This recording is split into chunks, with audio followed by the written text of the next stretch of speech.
Welcome to a place of profound stillness.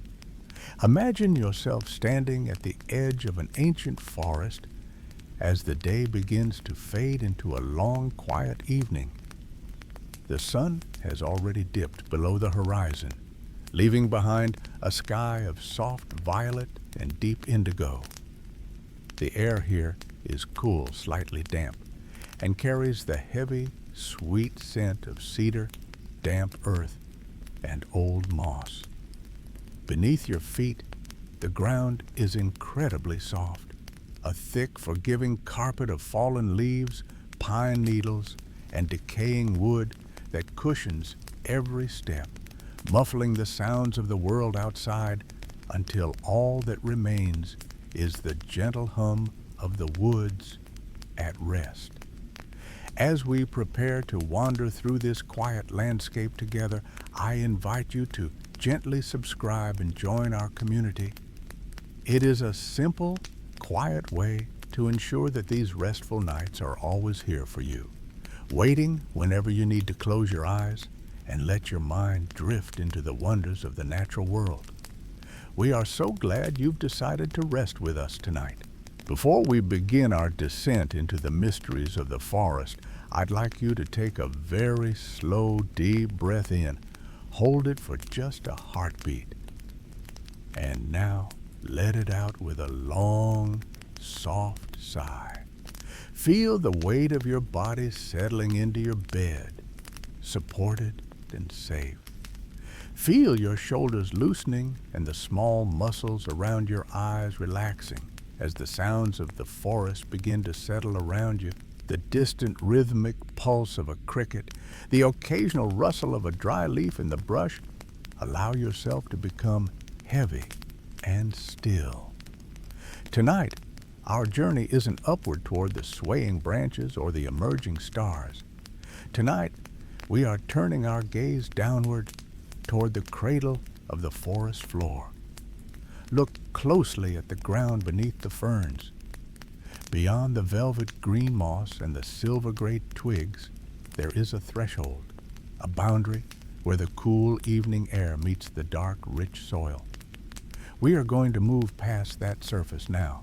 Imagine yourself sinking gently like a seed through the layers of brittle leaves and soft mulch. We are moving down into the cool, silent dark of the earth. In this space, away from the wind and the light, there is a hidden world of incredible complexity and quiet beauty. It is a realm that exists right beneath our feet, yet it often goes unnoticed.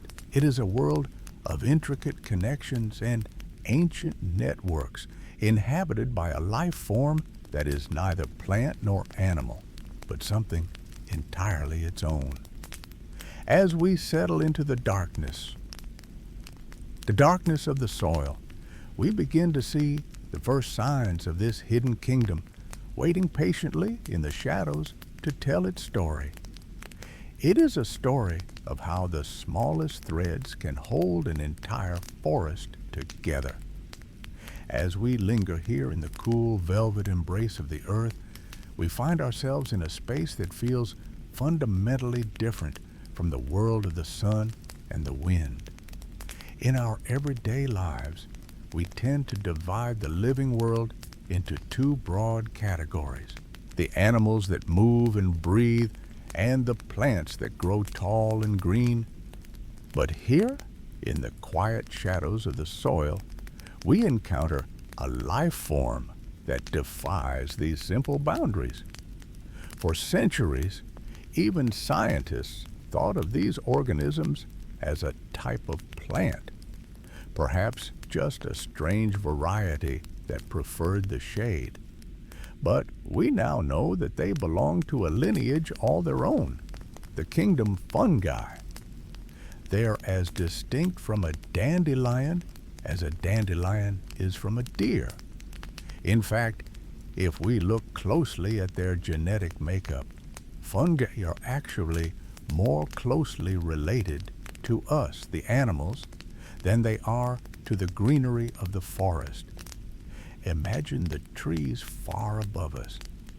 They survive by a kind of alchemy, catching the golden rays of the sun and turning that light into sugar through photosynthesis.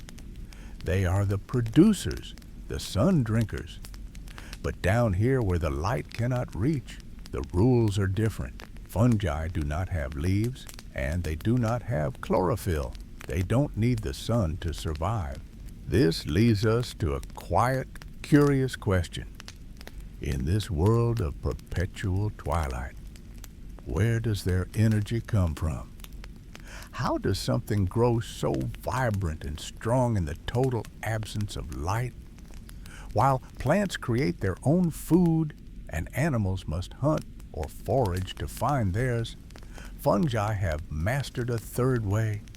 They are the great absorbers. They live by a process that is both gentle and incredibly powerful. Instead of bringing food into a stomach, they effectively live inside their food.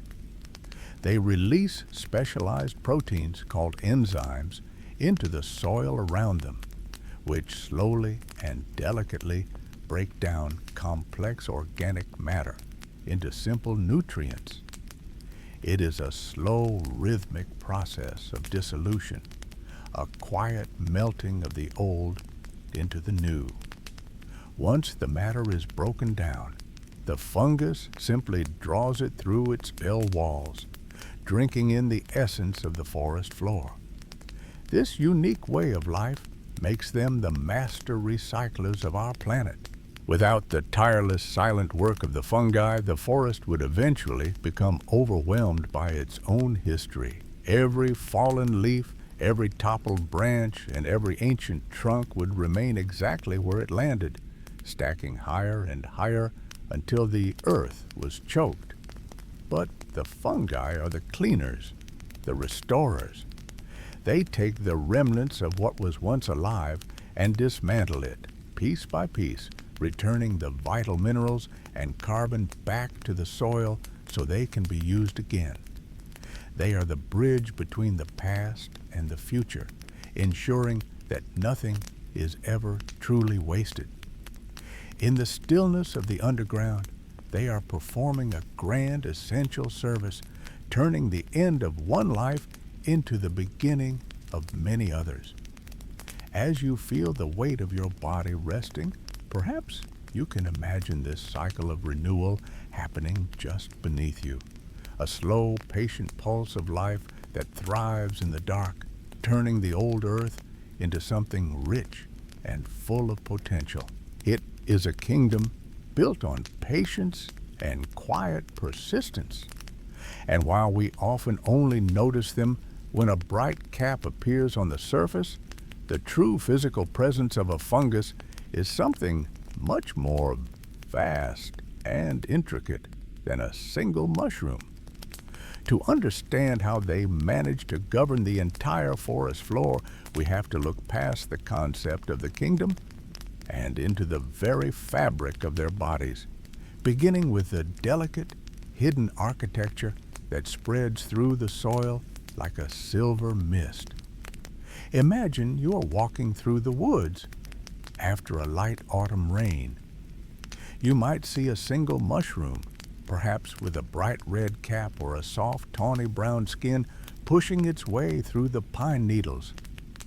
To our eyes, that mushroom is the fungus.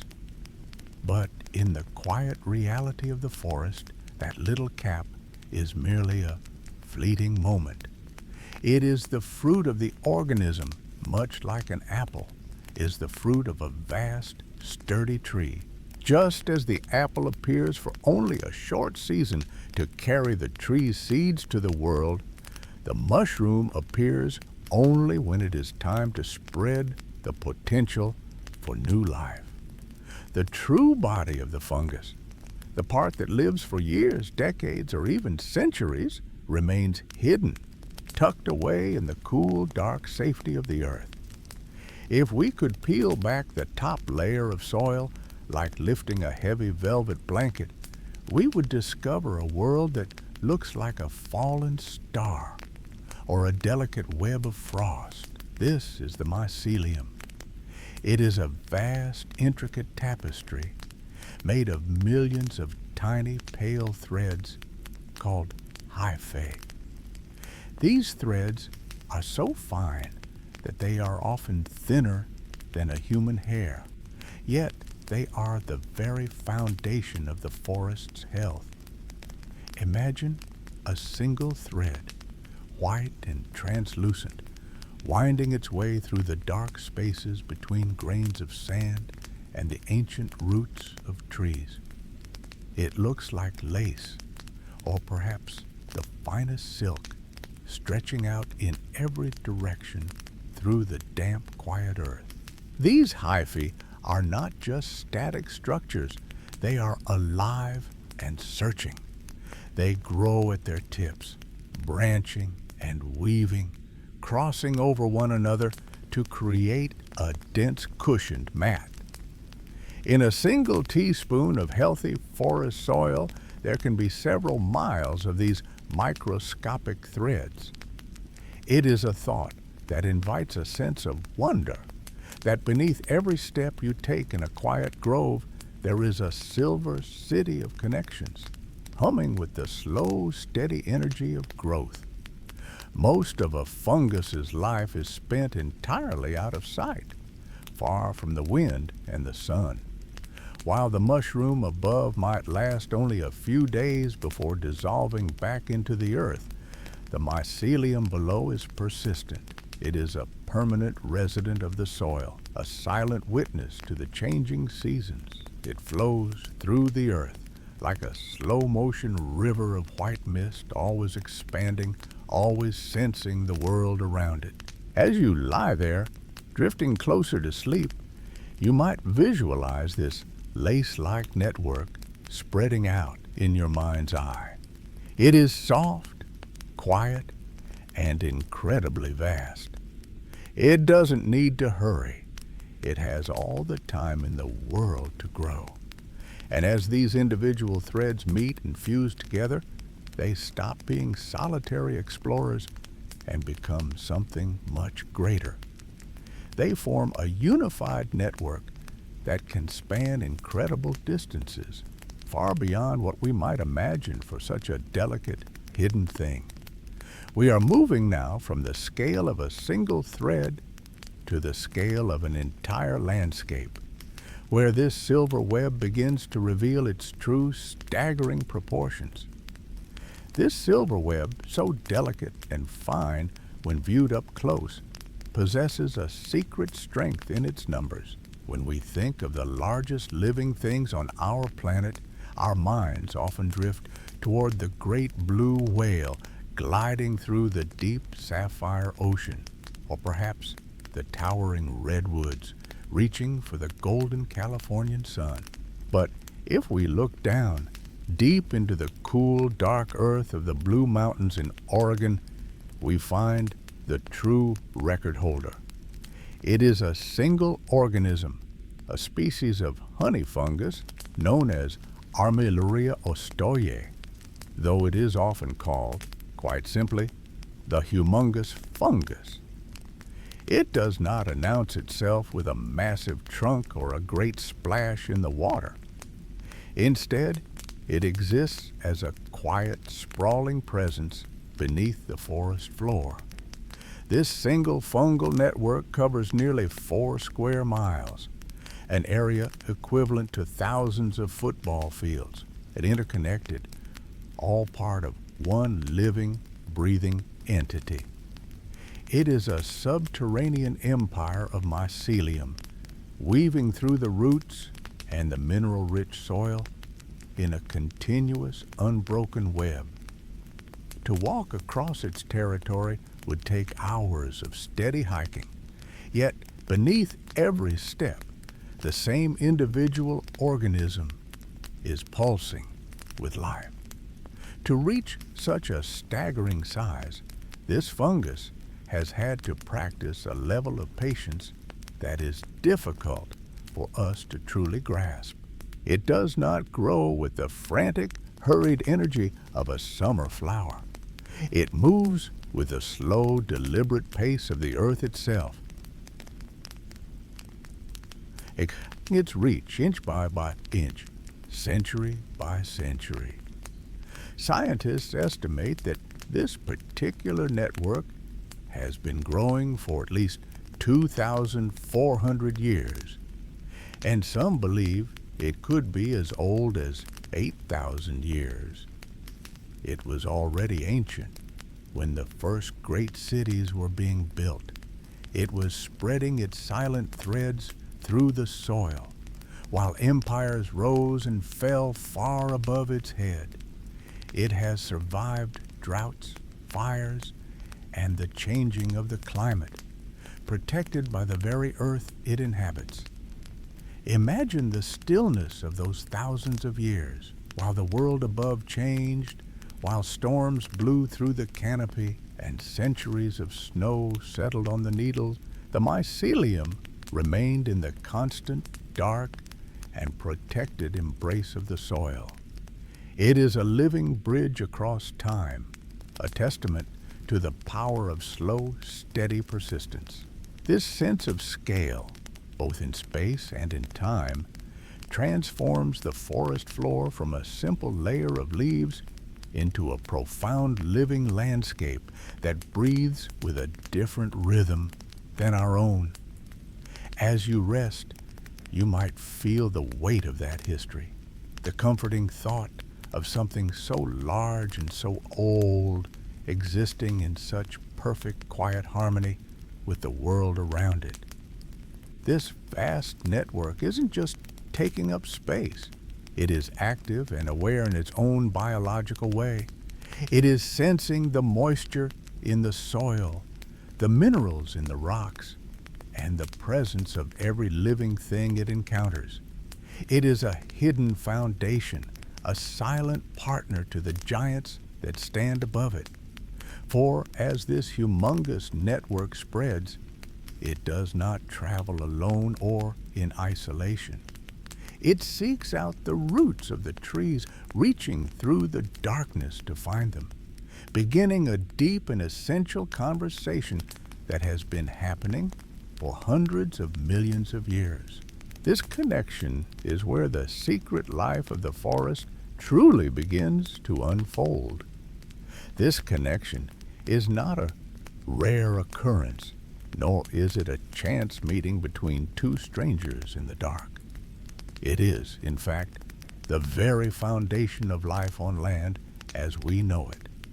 Scientists have discovered that over 90% of all land plants, from the smallest velvet green sprig of moss to the tallest, most ancient sequoia reaching for the clouds, live in a deep symbiotic relationship with fungi. It is a staggering number to consider. Nearly every green thing you see when you walk through a park, a meadow, or a deep woodland is physically and biologically linked to a hidden fungal partner beneath the surface. This isn't just a casual interaction. It is a fundamental part of their identity, a bond that has existed since the first plants crawled out of the ancient oceans and onto the barren stone of the early earth. This intimate union has a beautiful, melodic name, mycorrhiza.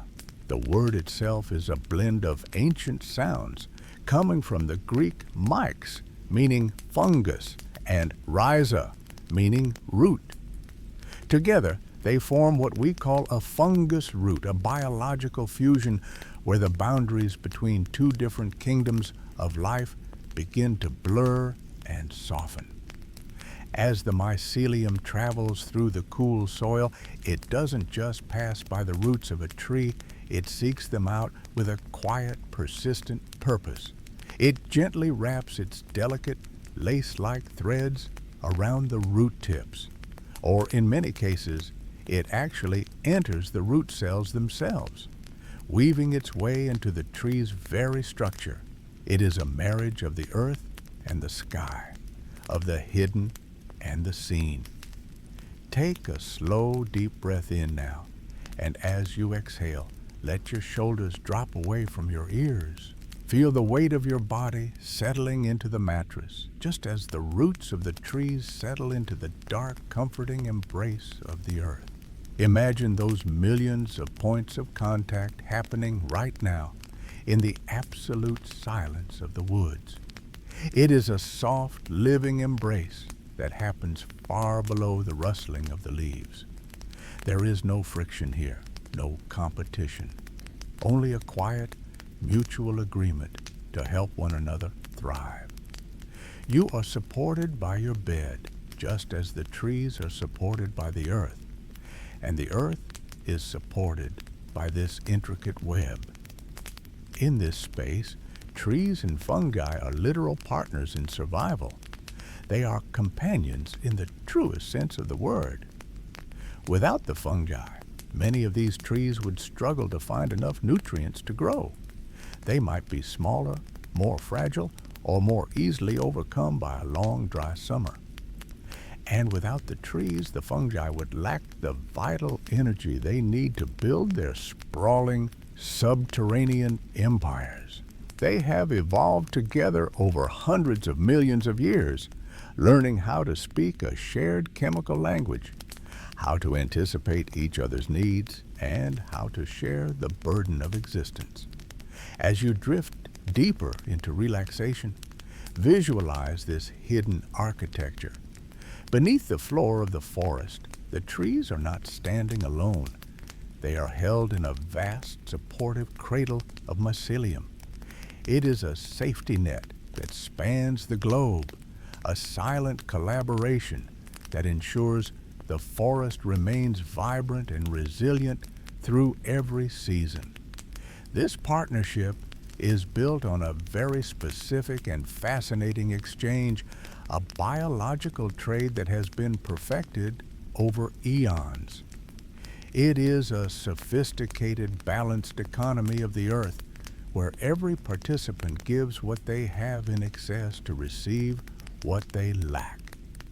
To understand how the forest stays so healthy and green, we must look at the mechanics of this silent bargain and the precious treasures that are traded between the roots and the threads in the dark. This trade is the silent heartbeat of the forest floor, a rhythm of giving and receiving that has sustained life for millions of years. Think of the tree as a bridge between the heavens and the earth. High above, in the canopy, its leaves are busy catching the golden light of the sun, turning that warmth into liquid energy, a sweet, rich sugar. This sugar is the tree's lifeblood, its fuel. But a tree cannot live on sunlight alone. To grow tall, to build its strong wooden trunk and its sturdy branches, it needs minerals from deep within the cold, dark soil, specifically phosphorus and nitrogen. These are the building blocks of life, yet they are often locked away in tiny pockets of earth, far too small for even the finest tree root to reach. This is where the fungus enters the story. While a tree root is like a sturdy rope, the individual threads of the mycelium, the hyphae, are incredibly delicate, sometimes 100 times thinner than a human hair. Because they are so impossibly fine, they can navigate the microscopic labyrinth of the soil with ease. They can slip into the tiniest crevices between grains of sand or weave through the microscopic cracks in a single pebble, mining for those precious minerals that have been hidden there for centuries. The fungus is the master collector, sifting through the earth with a precision that no plant could ever achieve on its own. It reaches where the tree cannot, exploring the secret architecture of the ground to find the treasures the tree craves. And so, a bargain is struck. The tree, having more sugar than it needs, sends that liquid sweetness down through its trunk, into its roots, and directly into the waiting embrace of the fungus. In return, the fungus, having gathered a wealth of minerals from the deep, damp earth, passes those nutrients back to the tree. It is a perfect, elegant swap. Neither side is taking, both are providing. It is a sophisticated, balanced economy of the earth, operating with a level of fairness and efficiency that has been refined over eons. There are no debts here, only a constant flowing stream of life-sustaining resources that keeps the entire ecosystem in balance. As you lie there, imagine this flow. Visualize the golden sugar moving down, down into the dark, and the crystalline minerals moving up, up into the wood. It is a slow, steady pulse, as rhythmic and peaceful as your own breathing. But you might wonder, is this just a simple two-way trade between one tree and one fungus? Is it merely a local market under a single patch of moss? The reality is far more wondrous. This isn't just a series of isolated deals. It is a sprawling, interconnected network that links the entire forest together. This subterranean marketplace is the foundation for something much larger, a biological internet that allows the forest to function not as a collection of individuals, but as a single, whispering community. This is the gateway to what scientists call the Wood Wide Web, a system of communication and care that stretches as far as the roots can reach. Through these threads, the forest begins to find its voice. Imagine the forest floor not as a floor at all, but as a living, breathing switchboard, humming with the quiet energy of a million hidden conversations. When we walk through the woods, our eyes see individual trunks, the oak, the maple, the pine, standing separate and distinct, each one seemingly an island unto itself. But beneath your feet, in the cool, dark silence of the earth, those fungal threads we spoke of are weaving them into a single, vast conversation. This is the Wood Wide Web, a term scientists use to describe the profound connectivity of the forest. Through these microscopic white filaments, trees are constantly talking to one another. They don't use words, of course, but they use the language of chemistry. Slow, steady pulses of information that travel through the mycelium like thoughts moving through a brain. Consider a single tree at the edge of a sun-drenched clearing. If a group of hungry insects begins to nibble on its leaves, that tree doesn't just suffer in silence, it reacts. It sends a specific chemical signal down into its roots and out into the waiting embrace of the fungal network. This signal travels like a quiet whisper through the soil, branching out and reaching the roots of its neighbors. Upon receiving this message, the neighboring trees begin to prepare. They might thicken their bark or produce bitter-tasting tannins in their leaves, making themselves less appetizing to the coming visitors before they even arrive.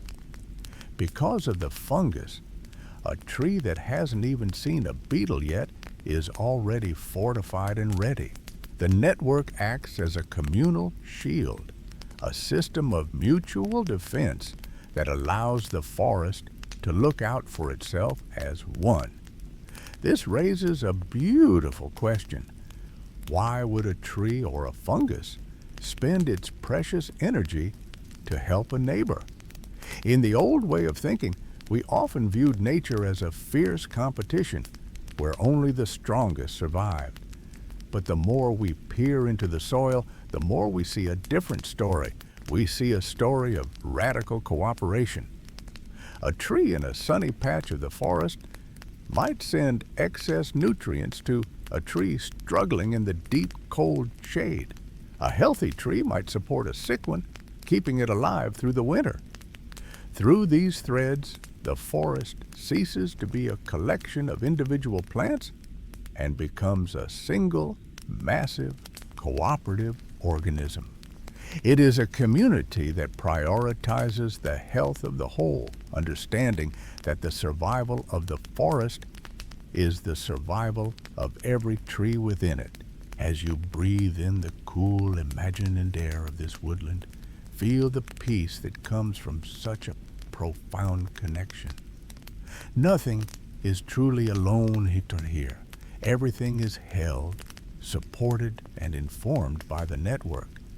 At the heart of this vast web are the oldest and largest inhabitants of the woods. These are the giants that have stood for centuries, their roots reaching deeper and their fungal connections spreading wider than any other. Scientists have come to call them mother trees. These ancient sentinels are the central hubs of the wood wide web, the wise elders of the forest who hold the entire network together with a quiet, nurturing strength, ensuring that even the smallest, most fragile life has a chance to reach for the light. These mother trees are the pillars of the forest community, often hundreds of years old, with crowns that reach high into the sky to drink in the lion's share of the sunlight. While they bask in the warmth of the sun, the forest floor far below remains in a perpetual cool twilight. For a tiny sapling just beginning its life, this deep shade can be a death sentence. Without enough sunlight to fuel photosynthesis, a young tree would quickly exhaust its energy and wither away. However, the mother tree does something remarkable. Through the intricate lace of the mycelium, she identifies her own offspring and her struggling neighbors. She sends a surplus of sugar, liquid energy she has harvested from the sun, down through her roots and into the fungal network. This sugar travels like a gift through the earth, guided by the fungi to the roots of the shaded saplings. It is a biological care package, a literal lifeline sent through the soil. This ensures that the next generation survives the difficult early years in the shadows. Because of this connection, the sapling doesn't have to struggle in isolation. It is fed by the strength and experience of the elders. It is a beautiful, selfless economy. The fungi facilitate this transfer, perhaps taking a tiny portion of the sugar as a delivery fee to sustain their own growth, creating a system where everyone benefits. This ensures that when an old tree finally reaches the end of its life and a gap opens in the canopy, the next generation is already strong, healthy, and ready to rise. It is a cycle of protection that has continued for millions of years, a silent promise kept by the roots and the fungi to ensure the forest remains whole. There is something deeply reassuring about this nurturing nature of the woods. It reminds us that even in the wild, there is a profound sense of care and community.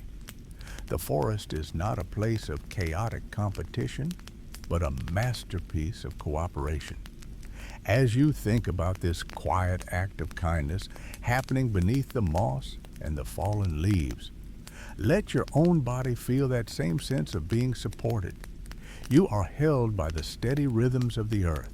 Take a slow, soft breath And as you exhale, feel yourself sink a little deeper into your pillow. Let your shoulders soften and allow the weight of the day to simply dissolve into the mattress beneath you. You are safe, and you are part of a world that knows how to look after itself.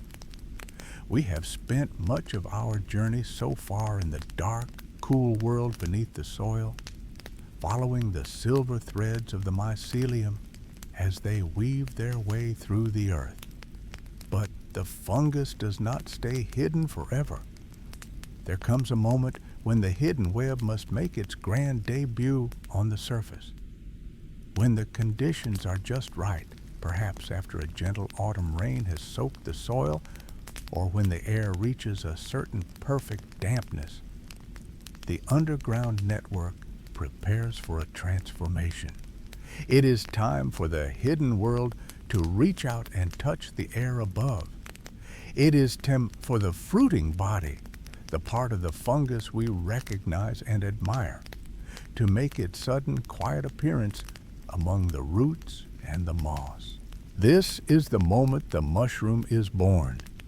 Imagine the forest floor just after a heavy soaking rain.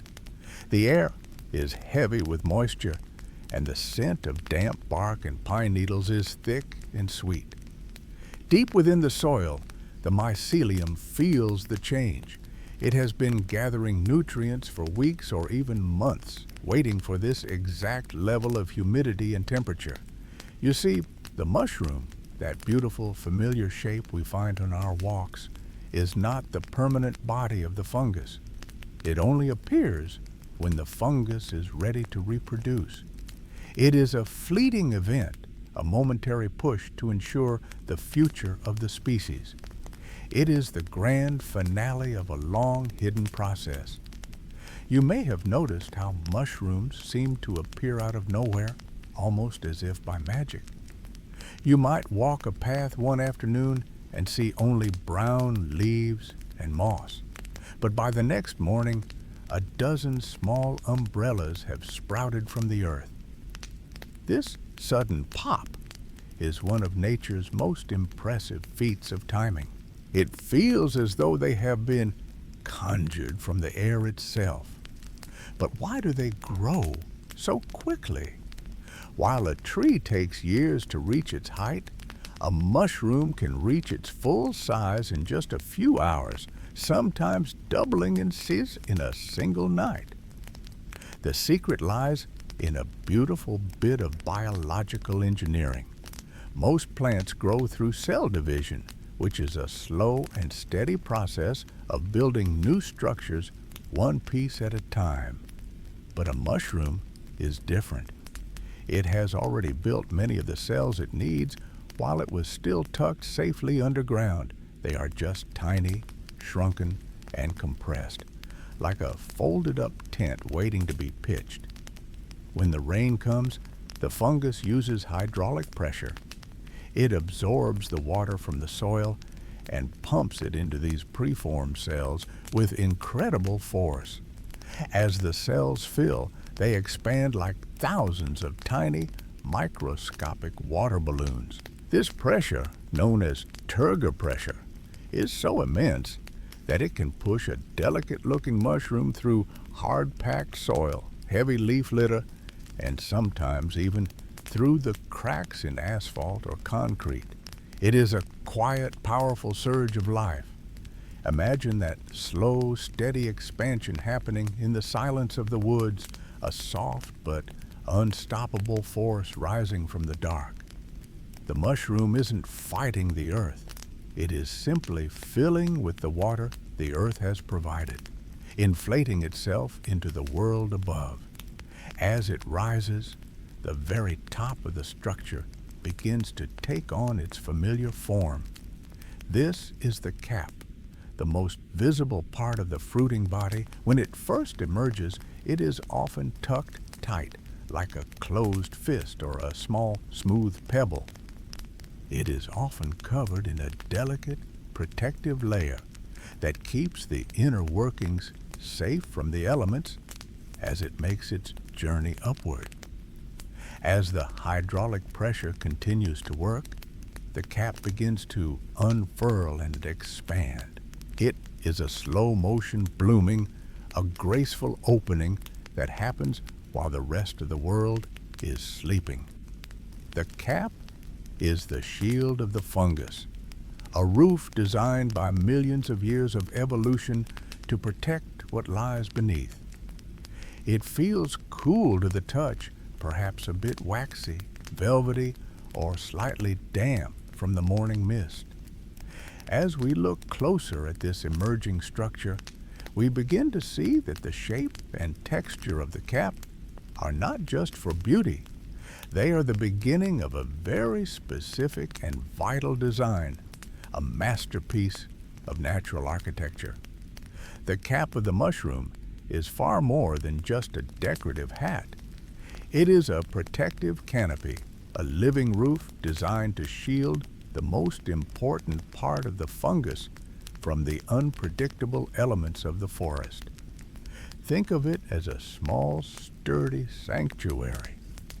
Its primary job is to protect the delicate surface underneath where the spores are created and stored. If a heavy raindrop were to strike that area directly, it could wash away the potential for new life before it is ready to fly, or it could cause the spores to clump together, making them too heavy to travel on the wind. So the cap acts as a shield, keeping the interior dry and the air beneath it calm. Consider the sheer variety of these caps as you imagine walking through the twilight woods. The most familiar is the classic umbrella shape, like the red and white fly agaric often seen in stories, or the simple, creamy white field mushroom. This shape is a masterpiece of natural architecture. It is designed to shed water away from the center, much like the roof of a house, ensuring that even in a downpour, the space directly underneath remains a quiet, dry pocket. This shape creates a small microclimate where the air is still enough for the spores to drop gently into the passing breeze. Then there are the cup fungi, which look like tiny, elegant bowls resting on the moss. These have a completely different strategy. Instead of shedding the rain, they use the energy of a falling drop to their advantage. When a raindrop hits the center of the cup, it creates a tiny splash that launches the spores out into the air like a miniature fountain. It is a beautiful, mechanical solution to the problem of dispersal, turning a potential threat into a tool for growth. And if you look up, clinging to the trunks of ancient trees or the sides of fallen logs, you might see the shelf fung. These are the brackets, often hard and woody, sticking out like balconies from the bark.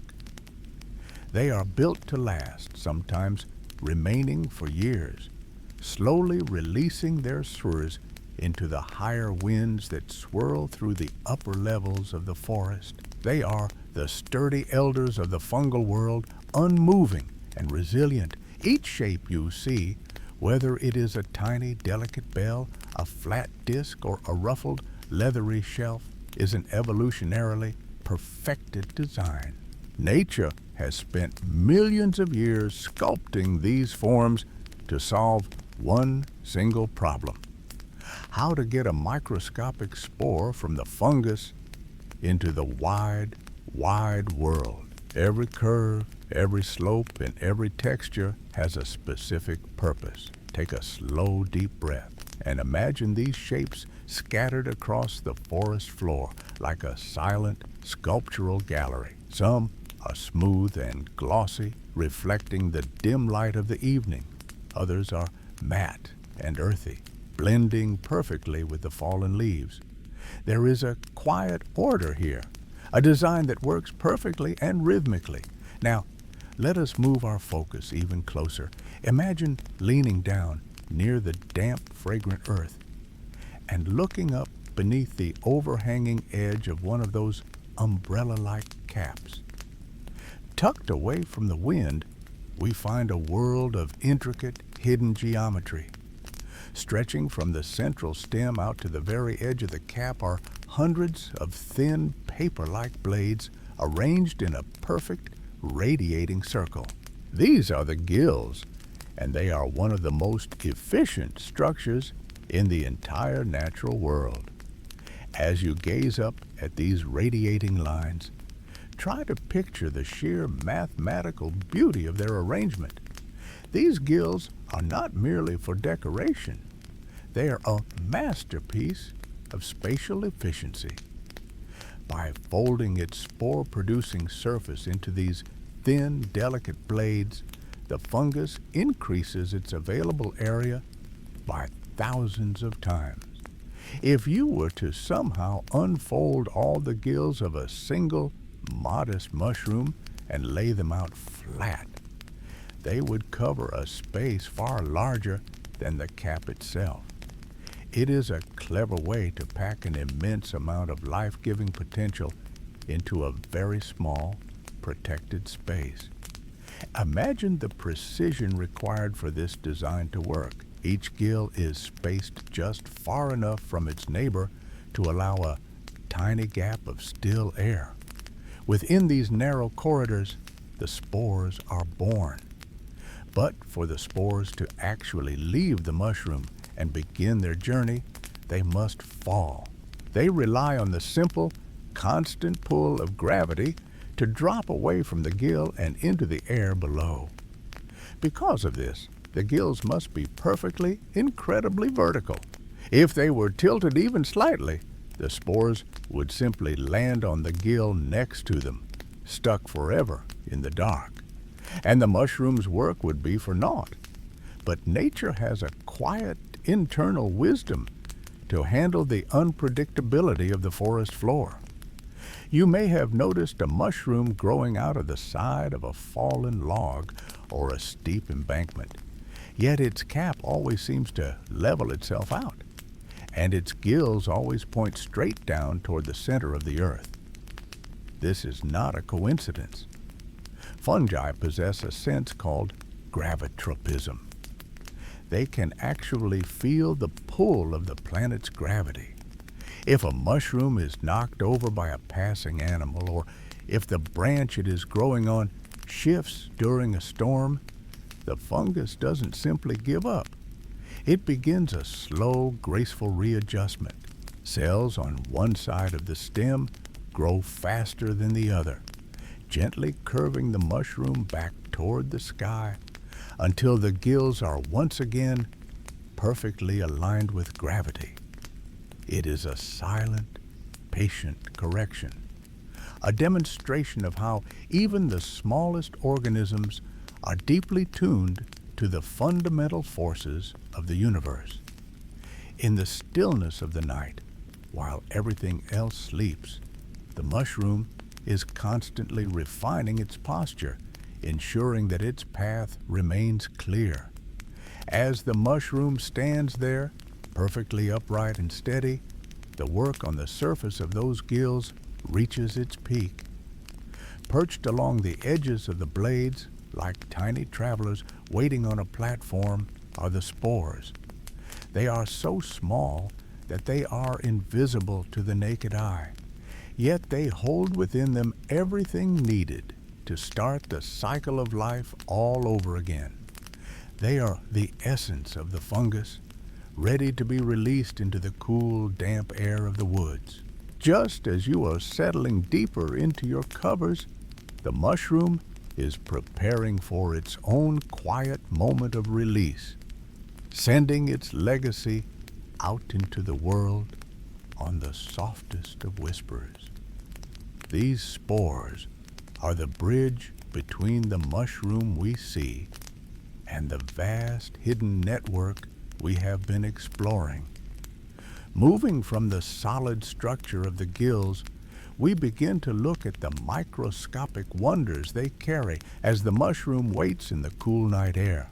Perfectly aligned and ready, the release begins. It is a process of staggering proportions, happening in total rhythmic silence. A single, humble mushroom, perhaps no larger than the palm of your hand, possesses a capacity for creation that is difficult for the human mind to fully grasp. In a single 24-hour period, one mushroom can release billions of spores. If you were to watch this happen under a beam of moonlight, you might see what looks like a faint silver mist curling away from the cap, a ghostly ribbon of life dissolving into the darkness. These spores are the fungal equivalent of seeds, but they are far more ethereal. To our eyes, a single spore is entirely invisible. It is only when they gather in their millions that they become a fine dust, often colored in shades of white, cocoa brown, or deep rust. Each spore is a microscopic miracle, a tiny package of genetic potential protected by a rugged outer wall. They are designed to be the ultimate travelers, built to endure the long journey through the wide, unpredictable world. Because they are so incredibly light, spores do not fall through the air the way a leaf or a pebble might. To a spore, the air itself feels thick and viscous, almost like water. They are so tiny that they are subject to the slightest movements of the atmosphere. The heat rising from the damp soil, the softest brush of a moth's wing, or the gentle settling of the evening mist is enough to carry them away. They drift with a grace that is almost hypnotic, caught in the slow-motion currents of the forest. If we had eyes that could see on such a tiny, delicate scale, the forest at night would look very different. It wouldn't feel like empty space between the trees. Instead, it would be a swirling, shimmering dance of life. The air is never truly empty. It is a crowded highway of invisible potential. This constant, silent rain of spores is like a second atmosphere, a layer of the forest that we breathe in and walk through without ever realizing the sheer volume of life surrounding us. Every cubic meter of forest air can hold tens of thousands of these tiny voyagers, all of them, searching for a place to land, to rest, and eventually to begin the cycle of the mycelium once again. Take a slow, deep breath and imagine the weightlessness of these spores.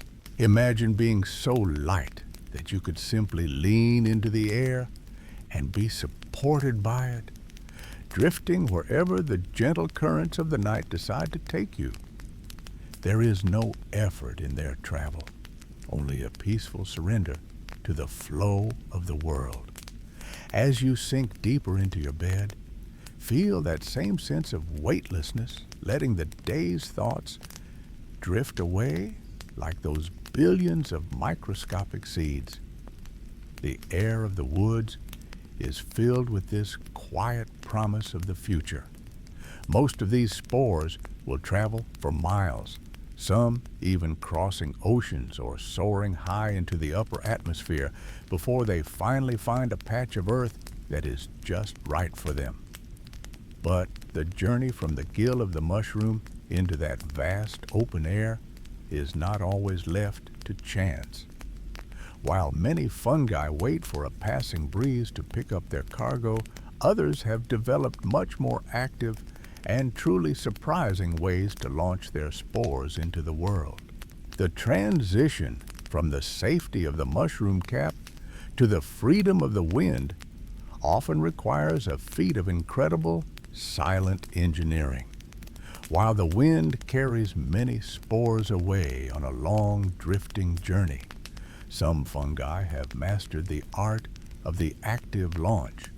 They do not wait for a passing breeze or a falling raindrop to move their offspring. Instead, They use a remarkable biological mechanism known as ballistospory. It is a process of incredible precision, turning these tiny organisms into microscopic rockets that fire their cargo into the air with surprising force. And yet, this entire high-speed event takes place in total, muffled silence, hidden within the folds of the mushroom's gills. To understand how this works, imagine the tiny space between the gills of a mushroom cap.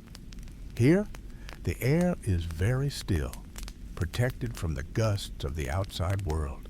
For a spore to reach the wind, it first needs to be pushed away from the surface of the gill and into the open channel where it can fall freely. To achieve this, the fungus uses the very moisture of the forest air. On the surface of the spore, a tiny specialized sugar begins to absorb water vapor from the damp surroundings. As the moisture accumulates, it forms two distinct droplets of water. One is a small, thin film on the side of the spore, and the other is a perfectly spherical droplet at the base, known as Buller's drop. For a few moments, these two droplets sit quietly, growing atom by atom as they pull water from the air. Then, in a fraction of a second, the two droplets touch.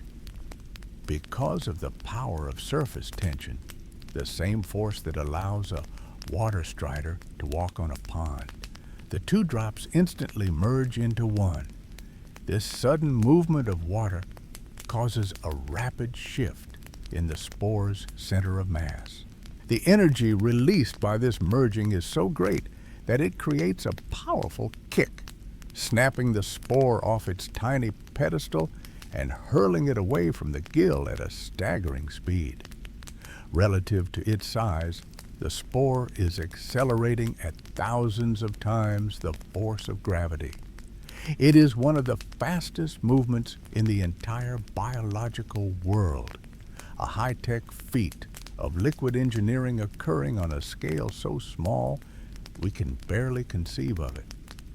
Despite the violence of the launch, there is no vibration, no heat, and no sound.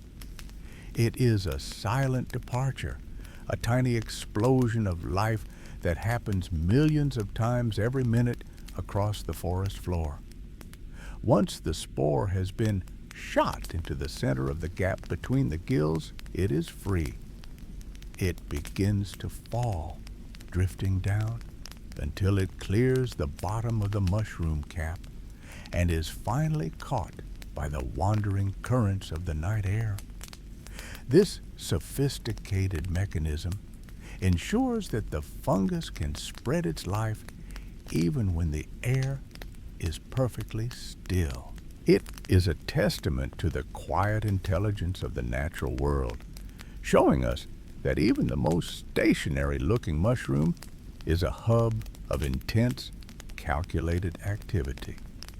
It is a reminder that there is a deep, hidden complexity to the world beneath the leaves, a world that functions with a precision that rivals our own most advanced technologies. As you lie there, let the thought of this silent, microscopic energy soothe you. The forest is not just a place of rest.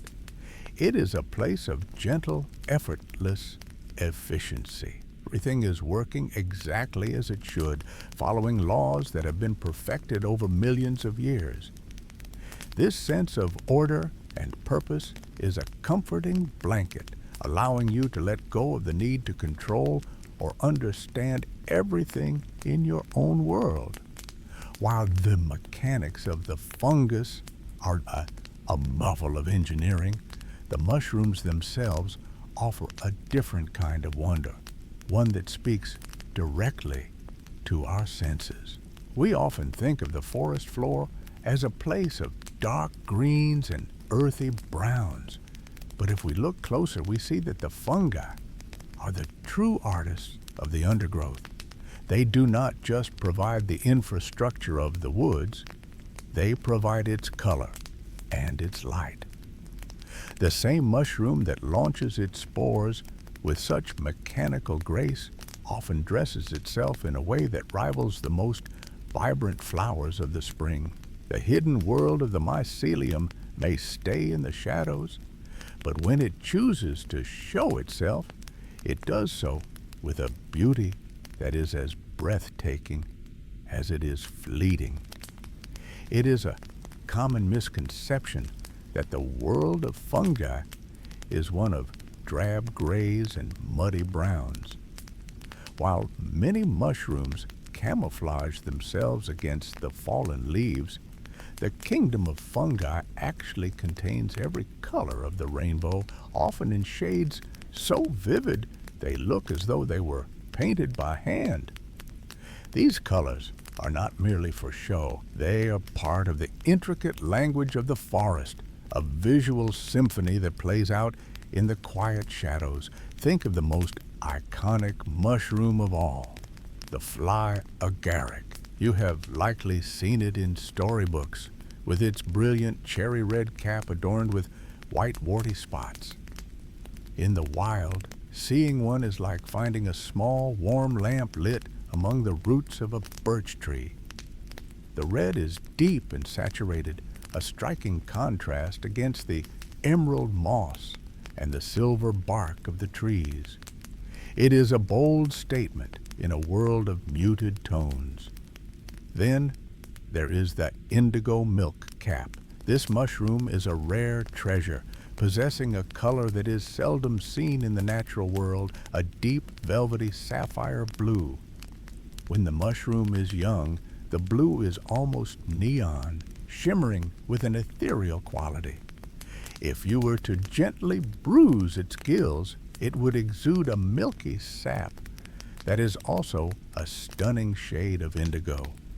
It is a blue so rich, it feels like a piece of the midnight sky has fallen and taken root in the earth. Take a slow, deep breath now. As you exhale, imagine these colors as if you were painting a soft picture in your mind. See the warm sunset red of the fly agaric. See the cool, calming blue of the milk cap. Imagine the bright, sunny yellow of the golden chanterelle and the soft, regal purple of the amethyst deceiver.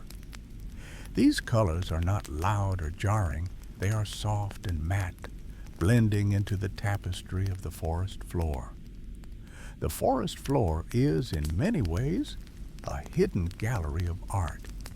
It is a place where nature experiments with form and hue, creating masterpieces that may only last for a few days before returning to the soil. There is a profound peace in knowing that this beauty exists even when no one is there to see it. It is a quiet, private exhibition, put on by the earth for the sake of its own creative cycle. You can let the image of this colorful, quiet world settle over you like a soft quilt. There is no rush to see it all, no pressure to understand why each color exists. It is enough to know that they are there, vibrant and still in the cool dampness of the woods.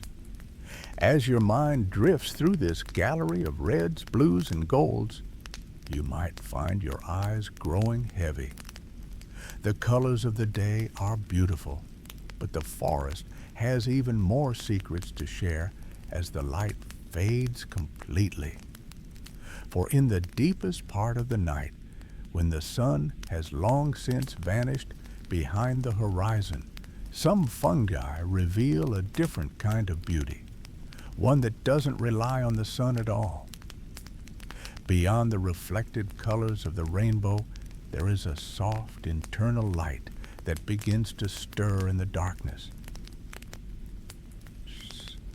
As the shadows stretch and the forest sinks into a deep velvety black, a subtle transformation occurs. Imagine walking through the woods at midnight, far from the lights of any city. Your eyes gradually adjust to the absence of the sun, and suddenly you notice a faint, ghostly shimmer emanating from a decaying log or a cluster of mushrooms nestled at the base of an old oak. This is the phenomenon of bioluminescence, often known by the enchanting name foxfire. It is a word that feels like a fragment of an old folk tale, yet it is a very real, very beautiful part of the natural world. This isn't a reflection of the moon or a trick of your eyes.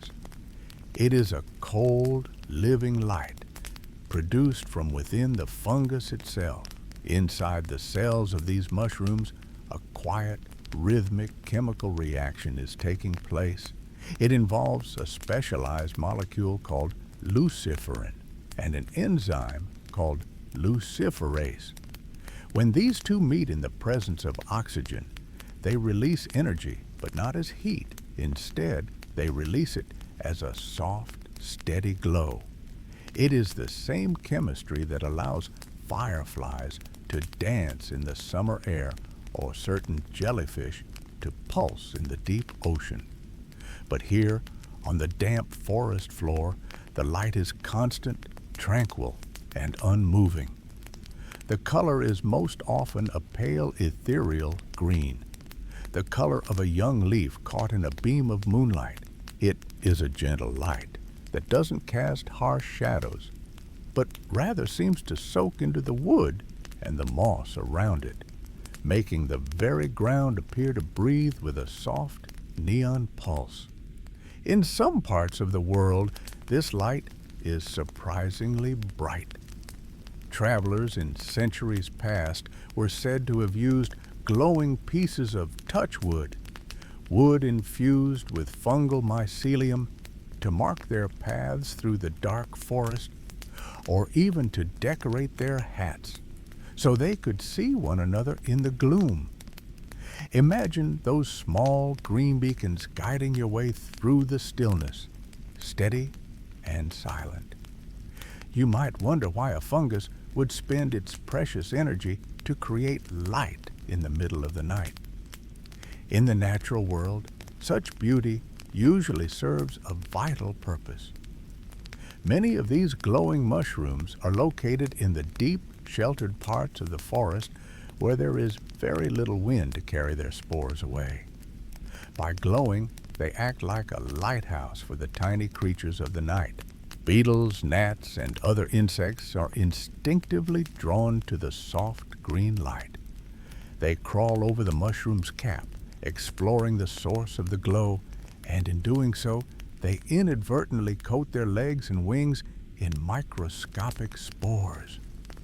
When they fly away back into the darkness, they carry the future of the fungus with them, planting new life in distant corners of the woods. It is a clever, luminous strategy for survival, a way for the fungus to use the movement of others to bridge the gaps between the trees.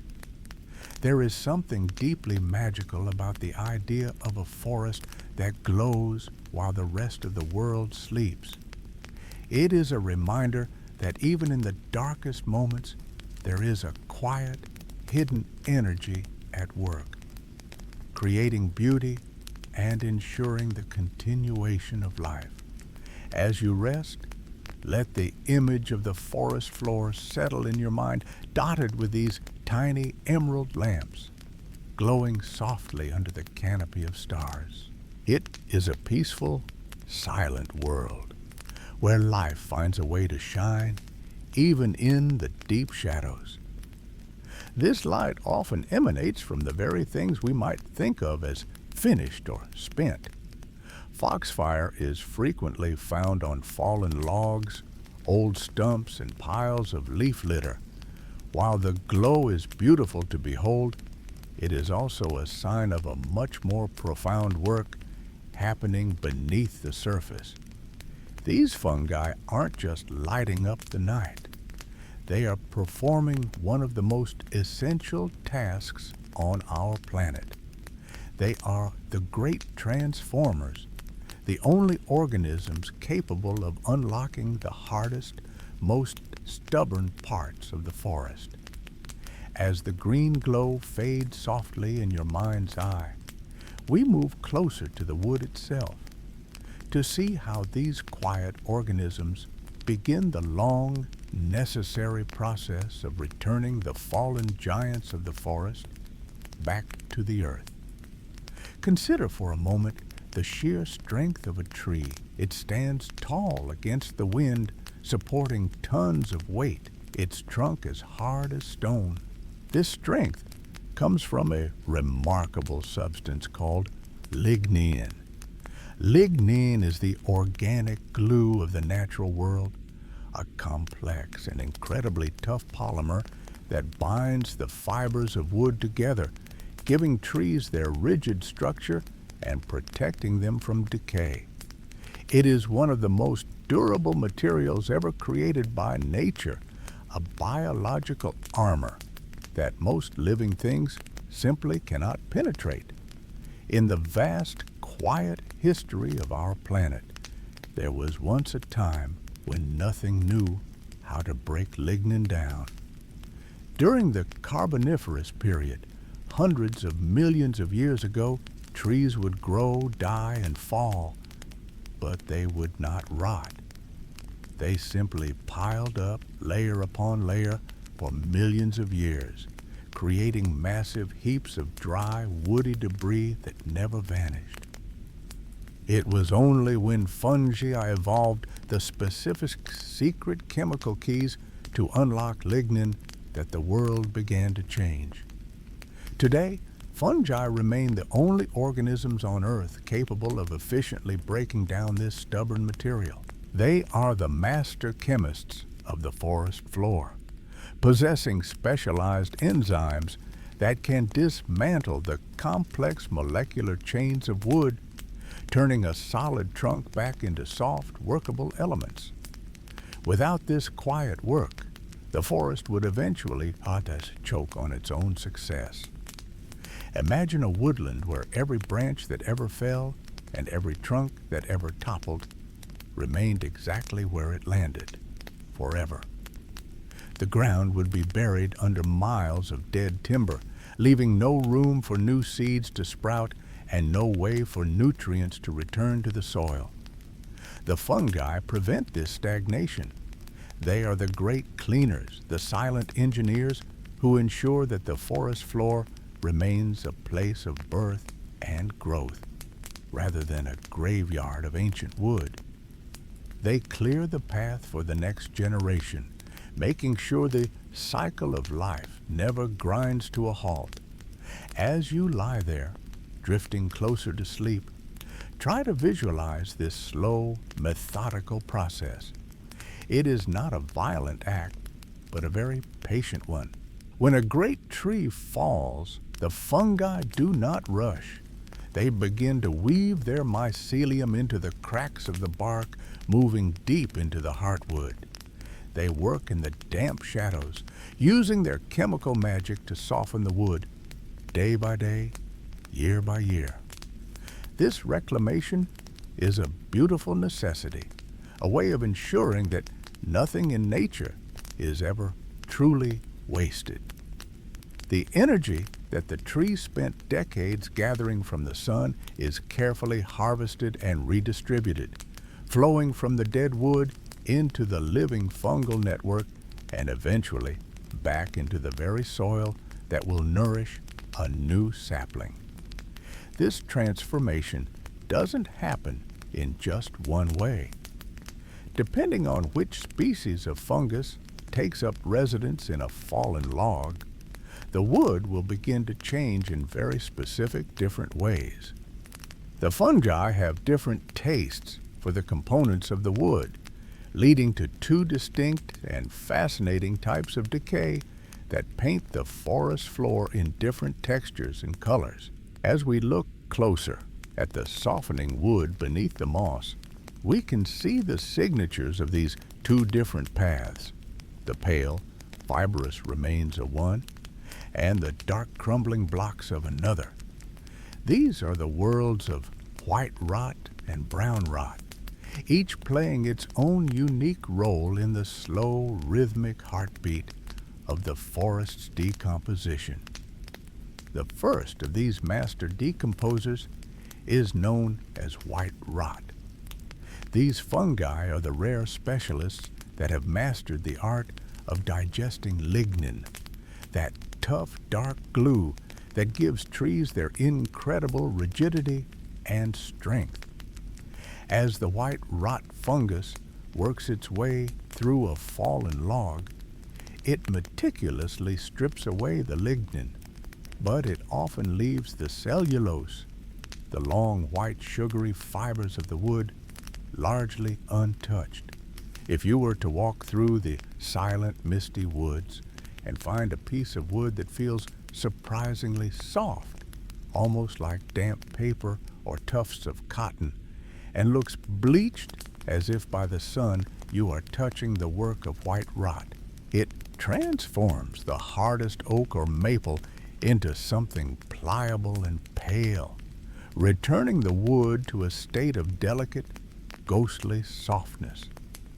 It is as if the fungus is unweaving the trees strand by strand, leaving behind only the light, fibrous skeleton of what was once a towering giant.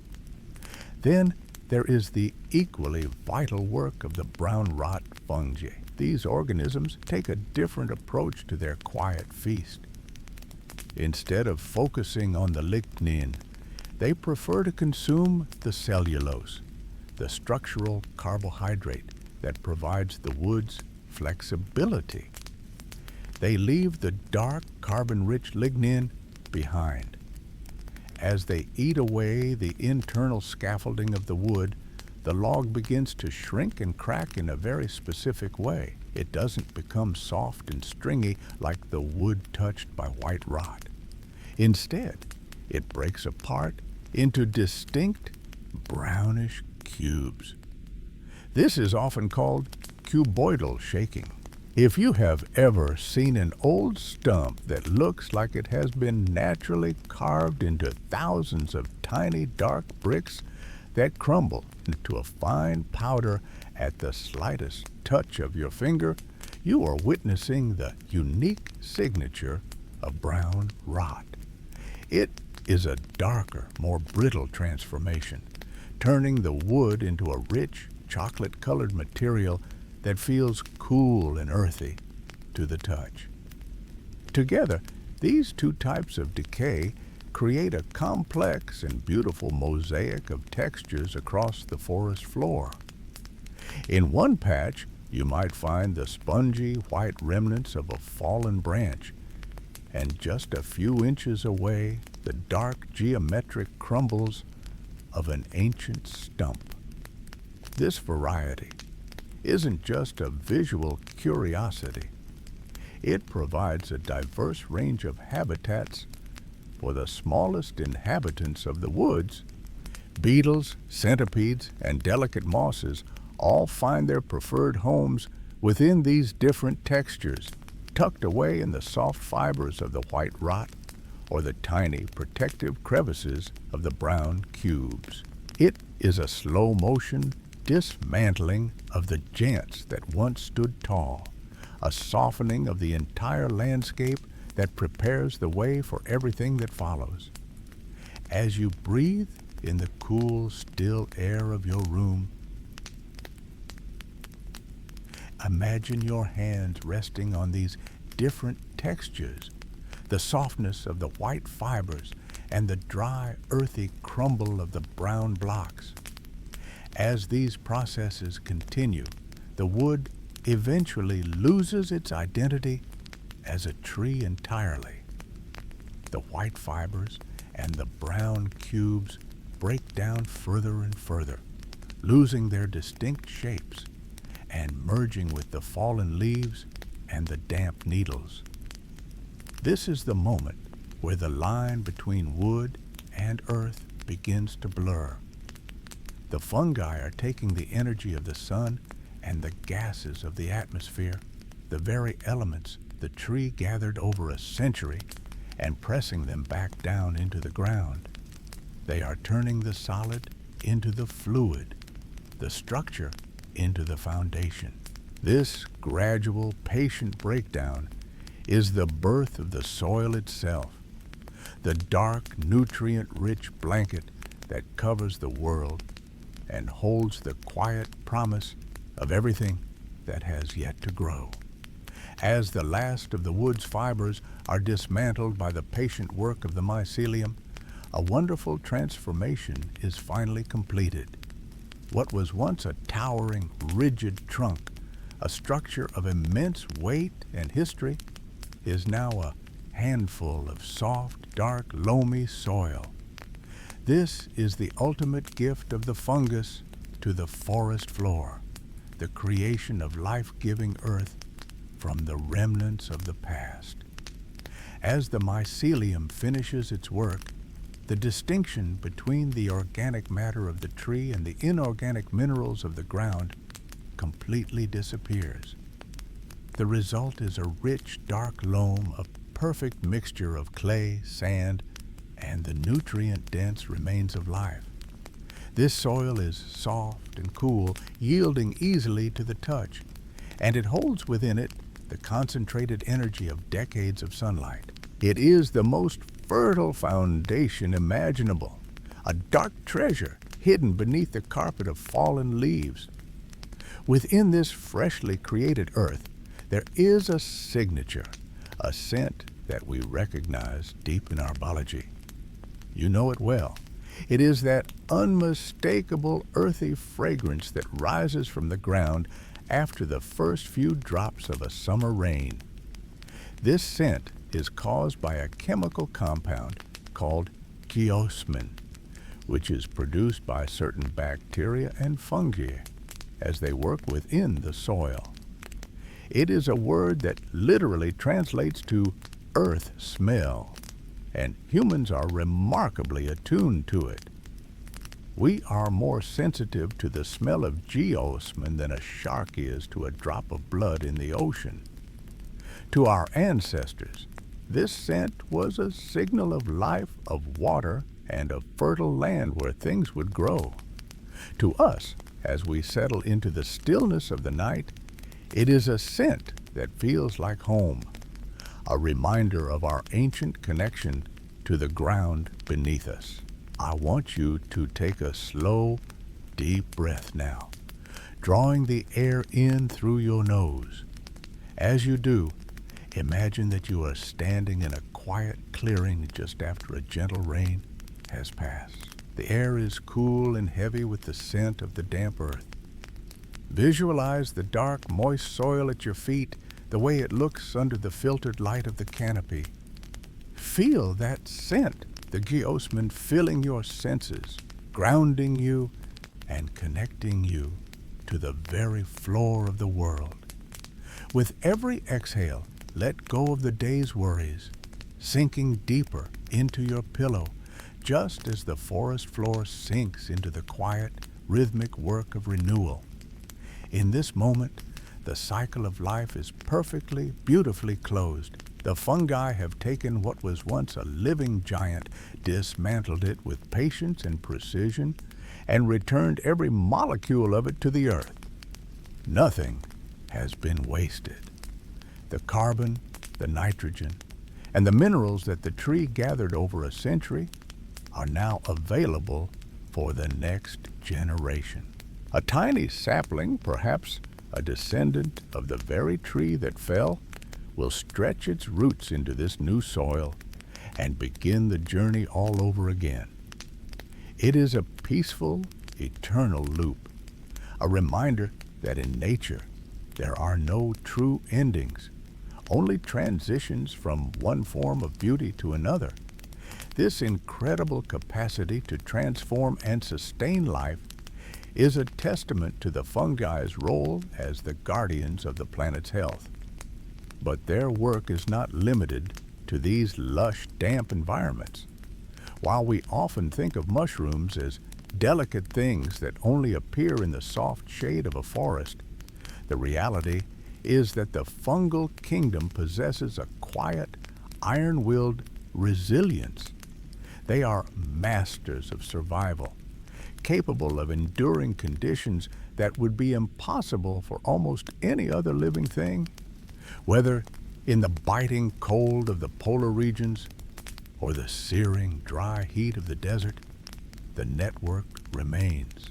They carry an inner strength that allows them to persist where others fail, proving that life's most enduring forces are often the ones that move the most slowly and quietly. This quiet strength, this refusal to be extinguished, takes the fungal kingdom to the very edges of what we consider habitable. While we might picture a mushroom as a soft, vulnerable inhabitant of a damp glade, the truth is that fungi are some of the most rugged pioneers on Earth. They have mastered the art of waiting, of slowing their internal clocks until the world around them becomes kind again. In the frozen reaches of the Arctic and the Antarctic, where the wind howls across landscapes of ice and stone, fungi exist in a state of deep, patient stillness. They tuck themselves into the microscopic cracks of rocks or hide beneath the permafrost, their metabolic fires burning so low they are almost undetectable. They are not dead. They are simply dreaming, waiting for the briefest window of warmth to continue their ancient work. The same resilience is found in the heart of the world's harshest deserts. In places where the sun bakes the earth into a hard, cracked crust and water is a rare miracle, fungi have evolved to be masters of dehydration. They can lose nearly all the moisture in their cells, becoming as dry and brittle as the dust around them, yet they remain perfectly intact. They possess special sugars and proteins that act like a biological scaffolding, holding their delicate structures together even when there isn't a drop of water to be found. When the rain finally does arrive, perhaps once a year, or even once a decade, they rehydrate in a matter of minutes, waking up as if no time had passed at all. It is a level of endurance that feels almost supernatural, a testament to a design that has been perfected over nearly 1 billion years of evolution. Perhaps most astonishing of all is that this resilience extends beyond the boundaries of our planet. Scientists have conducted experiments where certain species of fungi were placed on the exterior of the International Space Station, exposed to the raw, unfiltered environment of outer space. For months, these organisms endured the vacuum of the void, the extreme fluctuations in temperature, and the intense bombardment of cosmic radiation, conditions that would be instantly fatal to almost any other form of life. When they were finally brought back inside and given a little nourishment, they didn't just survive, they thrived. They grew as if they had never left the earth. It is a humbling thought to consider as you lie here, safe and warm, that while we sleep, there are life forms so hardy they could potentially travel between the stars, tucked away in the crevices of a meteorite, waiting for a new world to call home. This makes fungi among the most resilient life forms on the planet, and perhaps the universe. They do not fight against the environment. They simply adapt to it, folding themselves into the rhythms of the world around them. They teach us that there is a profound power in being able to pause, to wait, and to endure. But even for these masters of survival, there is one element that remains the core of their existence. Despite their ability to withstand the driest deserts and the cold vacuum of space, the story of the fungus is, at its heart, a story of water. The relationship between the mycelium and moisture is a delicate, beautiful dance, one that defines how the forest breathes and how the earth holds itself together. Fungi do not just use water, they manage it, acting as a living reservoir for the entire ecosystem. If you were to hold a fresh mushroom in your hand, you might notice how surprisingly heavy and cool it feels against your skin. This is because fungi are almost entirely composed of water. In many species, more than 90% of their physical being is liquid, held within the delicate walls of their cells. This high water content is what gives them their soft, fleshy texture and their ability to expand with such quiet, steady force. But this relationship with moisture goes far beyond their own survival. Deep beneath the carpet of fallen leaves, the mycelium acts as a vast living sponge for the entire forest. In the quiet of the woods, after a long period of rain, the earth remains damp and fragrant for days, even weeks. This is the work of the fungal network.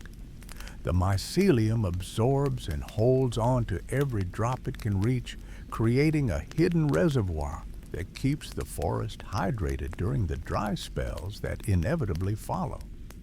It is a slow, patient process of conservation. The fungi do not hoard this water for themselves. By keeping the soil moist, they ensure that the bacteria, insects, and tree roots around them can continue to thrive. They are the stewards of the forest's moisture, managing the flow of life-giving liquid through the dark, cool tunnels of the earth. This network of threads does more than just hold water. It holds the very ground together. Think of the mycelium as a microscopic web of silk, woven so tightly through the dirt that it becomes a part of the soil structure.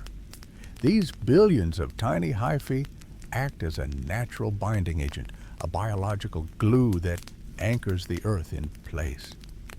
During a summer storm, when the rain falls in heavy rhythmic pulses that threaten to wash the hillside away, the mycelium stands its ground. It creates a stable, resilient foundation that prevents erosion, keeping the precious, nutrient-rich topsoil from being swept into the rivers and streams. By protecting the ground, the fungi are protecting the very foundation of their world. They are the architects of stability, ensuring that the forest floor remains a safe, fertile place for the next generation of seeds to take root. It is a beautiful circular logic. The fungus creates the soil supports the fungus, and together they build a home that can withstand the elements. There is a profound sense of security in this arrangement, a reminder that even the softest, most delicate things can provide the strongest support when they are woven together in a common purpose. Take a moment now to feel that same sense of support in your own space. Just as the mycelium cradles the earth and keeps it from drifting away, the surface beneath you is steady and firm. You can let the weight of your shoulders sink a little deeper. You can let your breath become as slow and rhythmic as the gentle filtered light of a forest evening. You are grounded. You are held. You are safe. While these soil-dwelling fungi are masters of the damp, dark earth, there are members of this kingdom that have ventured out into even harsher territories. They have learned that they do not always have to face the world alone. In some of the most barren places on our planet, on the faces of sheer cliffs, on the bark of wind-swept trees, and on the frozen rocks of the high mountains, you will find the pioneers. These are the lichens. A lichen is not a single organism, but a beautiful ancient partnership between a fungus and an alga. It is one of nature's most successful collaborations, a union that allows life to flourish where nothing else can survive. To understand the lichen is to understand the power of a perfect friendship, a bond so strong that it can literally turn solids into the beginnings of a new forest. Imagine a splash of pale mint green or vibrant orange spread across the surface of an ancient gray boulder. These are the lichens, the quiet pioneers of the natural world. While they might look like a single plant, they are actually a masterpiece of cooperation, a biological embrace between a fungus and an alga. In this partnership, the fungus acts as the protector, building a sturdy, fibrous home that shields the delicate alga from the harsh rays of the sun and the drying winds. In return, the alga, which can harness the energy of sunlight, shares its sugary food with the fungus. They are two different kingdoms of life, living so closely together that they become a single, harmonious entity. Because of this shared strength, lichens can go where almost nothing else can. They are the pioneers, the very first to arrive on the barren landscapes left behind by receding glaciers or cooling lava. They do not need soil to grow because they are the ones who create it. You might wonder how a soft, living thing can survive on a surface as hard as granite. The secret lies in a very slow, very patient kind of chemistry. The lichen breathes out mild organic acids that gently, microscopically dissolve the minerals of the rock beneath it. Over decades and centuries, this quiet process breaks down the stone, grain by grain, into fine dust. As the lichen grows and eventually fades away, its own organic body mixes with that mineral dust, creating the very first layer of soil. It is a profound thought. Every grand forest, every rolling meadow, and every garden began with the patient work of a lichen sitting on a bare stone. They are the architects of the earth's skin, turning the cold, hard bones of the planet into a soft cradle for future life. There is no rush in their work. Some lichens grow only a fraction of a millimeter each year, content to watch the centuries pass as they slowly transform the world. They teach us that even the smallest, slowest actions can eventually move mountains. This resilience, this ability to endure and even thrive in the most difficult conditions, is a hallmark of the fungal kingdom. As the golden light of autumn begins to fade and the first frost settles over the forest floor, the life within the soil does not simply disappear.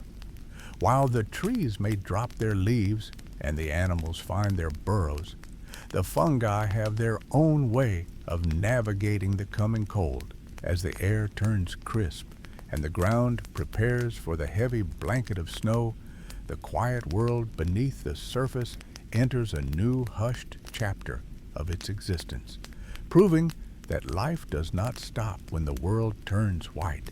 It simply changes its rhythm. When the snow finally falls, covering the forest in a thick, heavy layer of white, it brings a profound silence to the world. To our eyes, the forest looks asleep, perhaps even empty. But beneath that cold, crystalline surface, a secret warmth remains. This is the world of the subnevian zone, the space between the frozen ground and the bottom of the snowpack. While the air above may be biting and the wind howls through the bare branches of the oaks, The snow acts as a fluffy, insulating blanket, trapping the gentle heat rising from the Earth's core. Beneath the snow, nestled within the layers of fallen leaves, twigs, and moss that we call the forest litter, many fungi remain remarkably active. They are not frozen in time. Instead, they have simply slowed their internal clocks to match the rhythm of the season. Imagine the mycelium, that vast, intricate network of silver threads we have explored, pulsing with a slow, steady, and patient heartbeat. In this quiet, darkened world, the fungi continue their vital work of decomposition, though at a much more measured pace. They breathe, they process nutrients, and they wait. The intense, rapid expansion of summer growth is replaced by a calm, steady endurance. This slow metabolism is a master class in patience. The forest floor becomes a giant living storehouse of energy tucked away from the ice and the frost, where the chemistry of life continues to hum in a lower key. As you settle deeper into your covers, imagine that same sense of insulation and protection. Just as the snow shields the forest floor, your room is a sanctuary of warmth and stillness. Even in the deepest freeze of midwinter, when the lakes are frozen solid and the branches of the trees are heavy with hoarfrost, the fungal network is alive. It is a comforting thought to know that life is never truly absent, even when it is invisible or tucked away from sight. The mycelium acts as a guardian of the forest's memory, holding the connections between the trees and the soil firm until the sun returns to warm the bark of the maples and pines. It is a silent, hidden resilience that ensures the forest will wake up again, vibrant and strong, when the time is right. This ability to survive, to protect itself and the environment it inhabits, is rooted in the incredibly complex chemistry that fungi have developed over millions of years. In the harsh competition of the soil, where space is limited and other microorganisms are always looking for a way to thrive, fungi have had to become the world's most expert chemists. They produce a vast and sophisticated array of powerful compounds to protect their territory and fight off microscopic invaders like bacteria. These chemical defenses, forged in the quiet darkness of the forest floor and refined through the long ages of evolution, are more than just a means of survival for the fungus. They are the reason these humble organisms have become some of the greatest healers in human history. The very tools the fungi use to survive the cold and the competition are the same tools that have quietly transformed the world of medicine. It is a remarkable truth that many of our most vital medicines, the ones that have saved countless lives and shaped the course of human history, are actually gifts from the fungi. Perhaps the most famous of these is penicillin.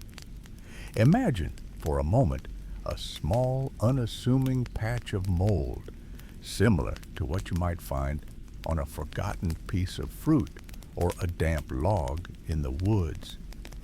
In 1928, a scientist named Alexander Fleming noticed something extraordinary about this mold. Wherever it grew, the bacteria around it simply vanished. It was as if the mold had cast a protective circle around itself, a quiet zone where no intruder could survive. This wasn't magic, of course. It was chemistry, a specialized defense the fungus had spent millions of years perfecting in the quiet darkness of the earth. But why would a humble fungus need such a potent weapon? To understand this, we must look back down into the dark, moist layers of the forest floor. The soil is not a silent, empty place. It is a bustling, crowded community where every inch of space is precious. Bacteria and fungi are often competing for the same nutrients, the same tiny pockets of water, and the same decayed leaves. To protect its food and its home, the fungus secretes these powerful substances to keep the bacteria at bay. It is a form of chemical boundary setting, a way for the fungus to say, "This space is mine, and I will keep it safe." When we use these medicines, we are essentially borrowing the forest's own immune system. We are taking the very same tools the fungi use to survive the competition of the soil and using them to bring ourselves back to health.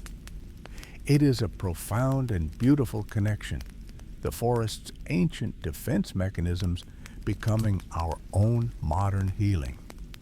Beyond penicillin, fungi have given us medicines that help the heart, medicines that prevent the body from rejecting life-saving transplants, and even compounds that help manage our cholesterol.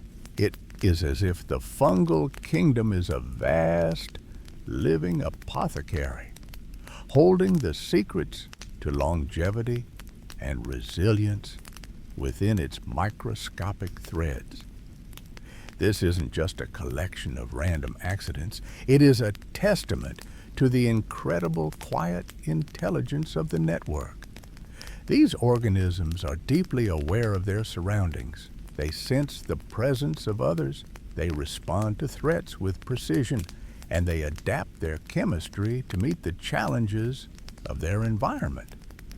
As you lie there, feeling the steady, calming rhythm of your own breath, you might find comfort in the idea that this intelligence doesn't require a brain as we understand it.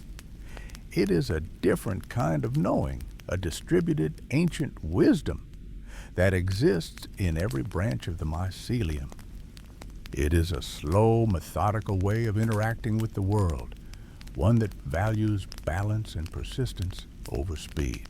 This sense of awareness, this ability to solve problems and navigate a complex world without a single neuron, is one of the most fascinating mysteries of the natural world. It invites us to rethink what it means to be smart or aware. As we move through the forest of the mind, we begin to see that intelligence is everywhere, woven into the very fabric of the earth, waiting quietly beneath the leaves for those who are still enough to notice. It is a quiet resilience, a logic of growth that ensures that even the most delicate organism can thrive in a world that is always changing. Within this realm of quiet wisdom, there is a creature that blurs the lines of our biological understanding, often found creeping over the same damp logs and forest litter where mushrooms thrive. This is the slime mold. Though it has historically been grouped with fungi because of its appearance and its love for the cool, dark corners of the woods, it is a truly unique form of life. Imagine, if you will, a splash of vibrant golden yellow light resting upon the deep browns and greens of the forest floor. It looks like a delicate lace or a spilled drop of sun moving with a speed that is invisible to the naked eye, yet persistent and purposeful. The slime mold is a single-celled organism, yet it can grow large enough to be seen easily. It has no eyes, no ears, and certainly no brain. It possesses no nervous system and no central heart. And yet, it exhibits a form of intelligence that has captivated the minds of scientists for decades. It is a living lesson in the power of simplicity and the efficiency of nature. To understand its quiet brilliance, imagine a small, intricate maze carved into a surface. At one end of this labyrinth, A researcher places a tiny flake of oatmeal, a favorite treat for the slime mold. At the other end, they place another. When the slime mold is introduced to the maze, it does not wander aimlessly. At first, it sends out thin, searching threads in every direction, exploring every corridor and dead end like a slow-moving golden tide. But once it finds the two sources of food, something remarkable happens. The threads that lead into dead ends begin to wither and retreat, while the path connecting the two pieces of oatmeal grows stronger and thicker. Without a single neuron, the slime mold calculates the shortest, most efficient route through the labyrinth, solving a complex spatial puzzle through the rhythmic pulsing of its own translucent body. This biological logic was famously demonstrated in an experiment that recreated the transit map of Tokyo. Researchers placed flakes of oatmeal on a wet surface in a pattern that matched the locations of the major cities surrounding the Japanese capital. They then placed a slime mold at the center, representing Tokyo itself. Within just a few hours, the mold had grown out to reach every city, creating a network of golden tunnels to transport nutrients between them. When the researchers compared the slime mold's network to the actual Tokyo rail system, a system designed by the world's most talented engineers to be as efficient as possible, they found that the two were almost identical. The brainless organism had found the same perfect balance of cost and efficiency that humans had spent years of mathematical calculation to achieve. As you lie there, nestled into the softness of your bed, let the thought of this effortless intelligence bring you a sense of peace. It is a reminder that there is a deep inherent wisdom in the way life organizes itself. You do not always need to think your way through every complexity or solve every problem with effort. Sometimes the best path is found by simply being present, by responding to what is right in front of you, and by allowing the natural rhythm of life to guide your movements. The slime mold does not worry about the maze. It simply flows through it, guided by a quiet resilience that has been perfected over millions of years. This intelligence doesn't require a brain because it is woven into the very fabric of the organism's being. It is a distributed awareness, a way of knowing the world that is felt in every pulse of its protoplasm. It reminds us that we are part of a world that knows how to sustain itself, how to find the light, and how to bridge the gaps between where we are and where we need to be. This quiet resilience of growth is not loud or forceful. It is a patient, steady expansion. It is the strength of a slow-moving river or the persistent creeping of a vine. It is a logic of grace and persistence, ensuring that even the most delicate life form can navigate a world that is vast and complex.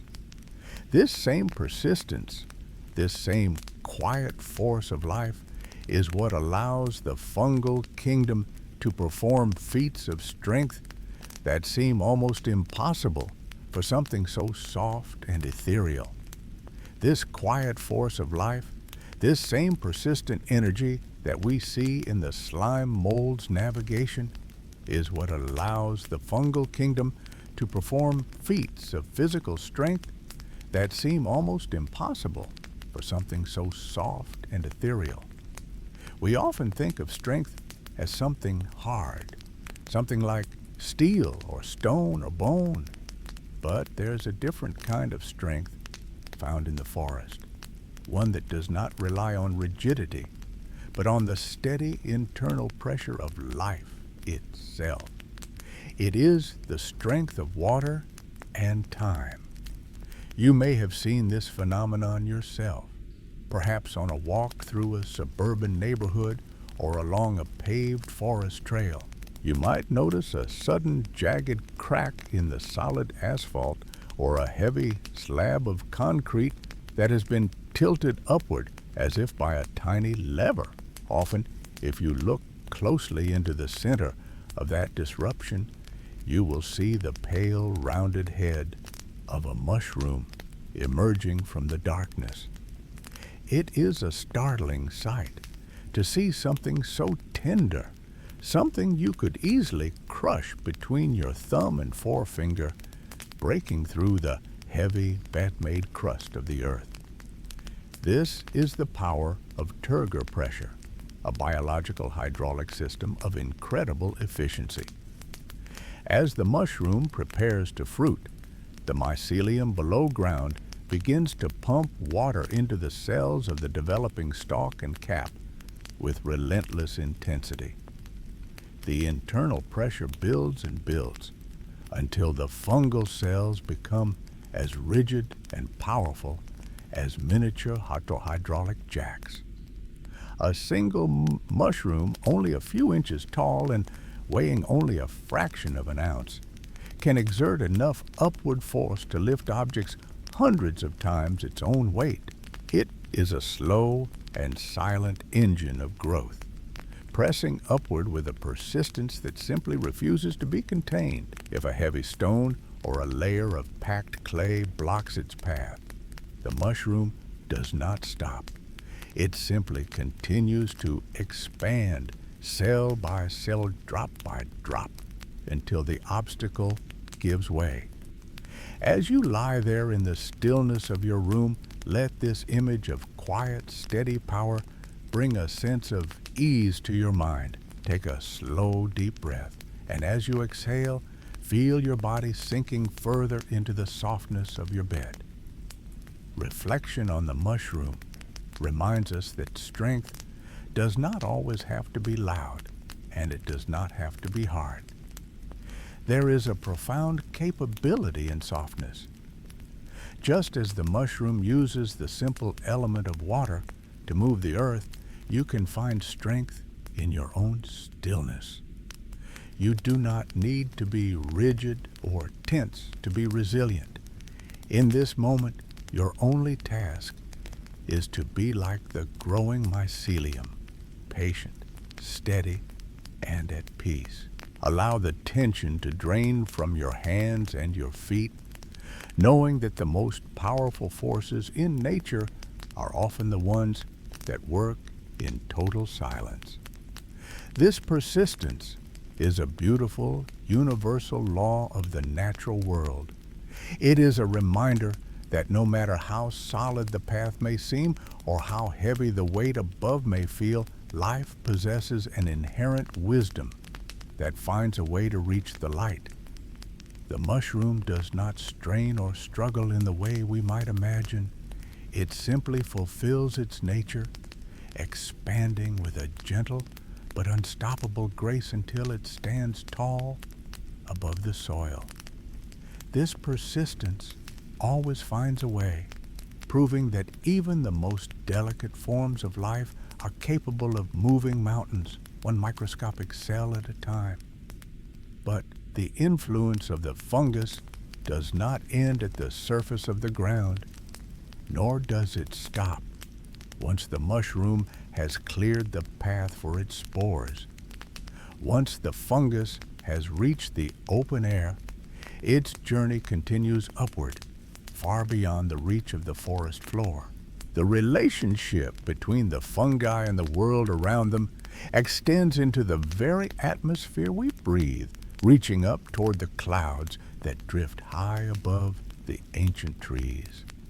The damp, dark world beneath the leaves is, in fact, intimately connected to the vast and open sky as the billions of spores we discussed earlier are released into the air.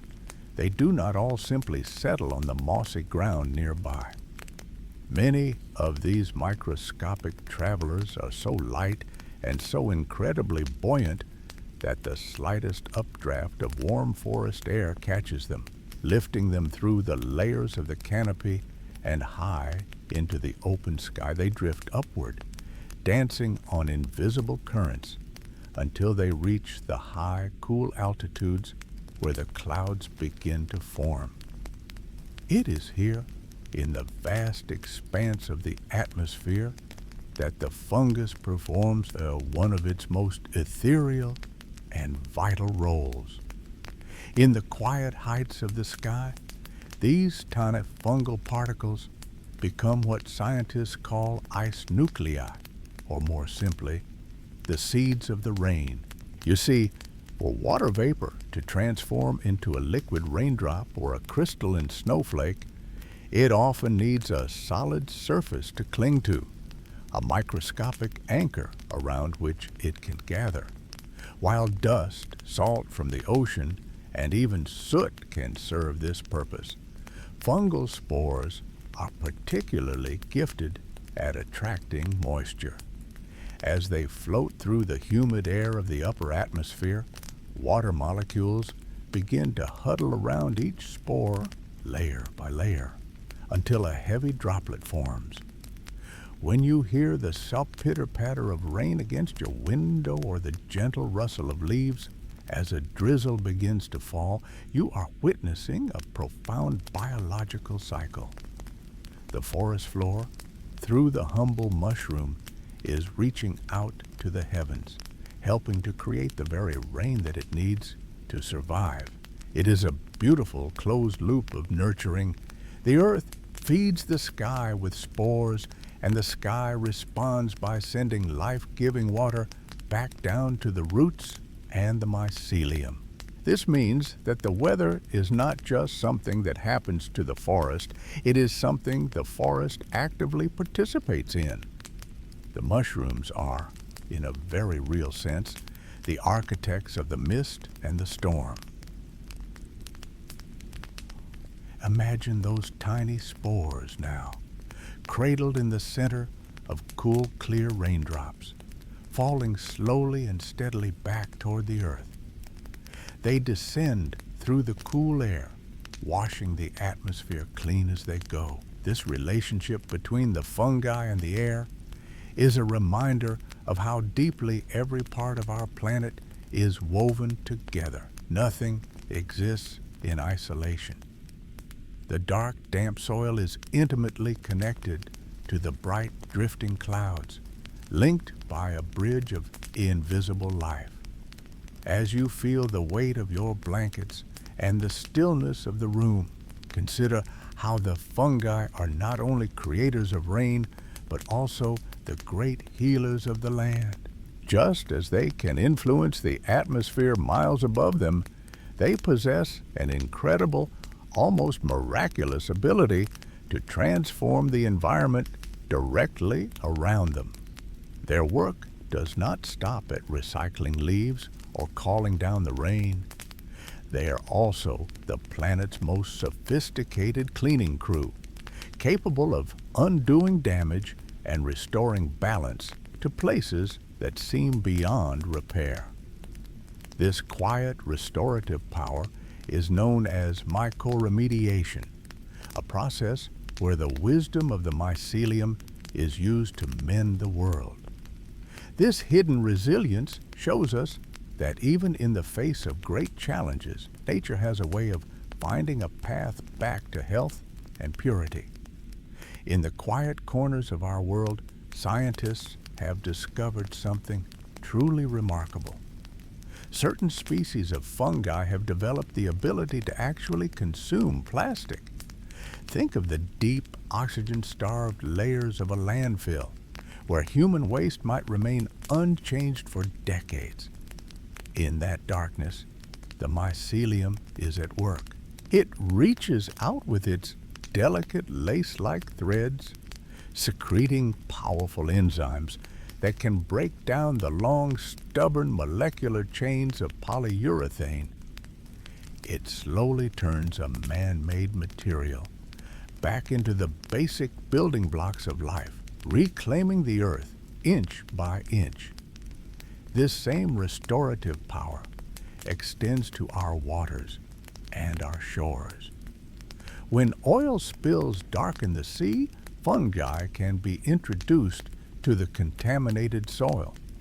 They do not see the toxic hydrocarbons as a threat, but rather as a source of energy.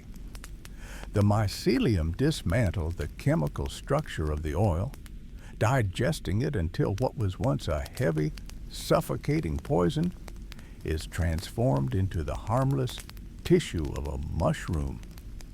It is a form of biological alchemy, a quiet, patient transformation of the dark and the heavy into the light and the living.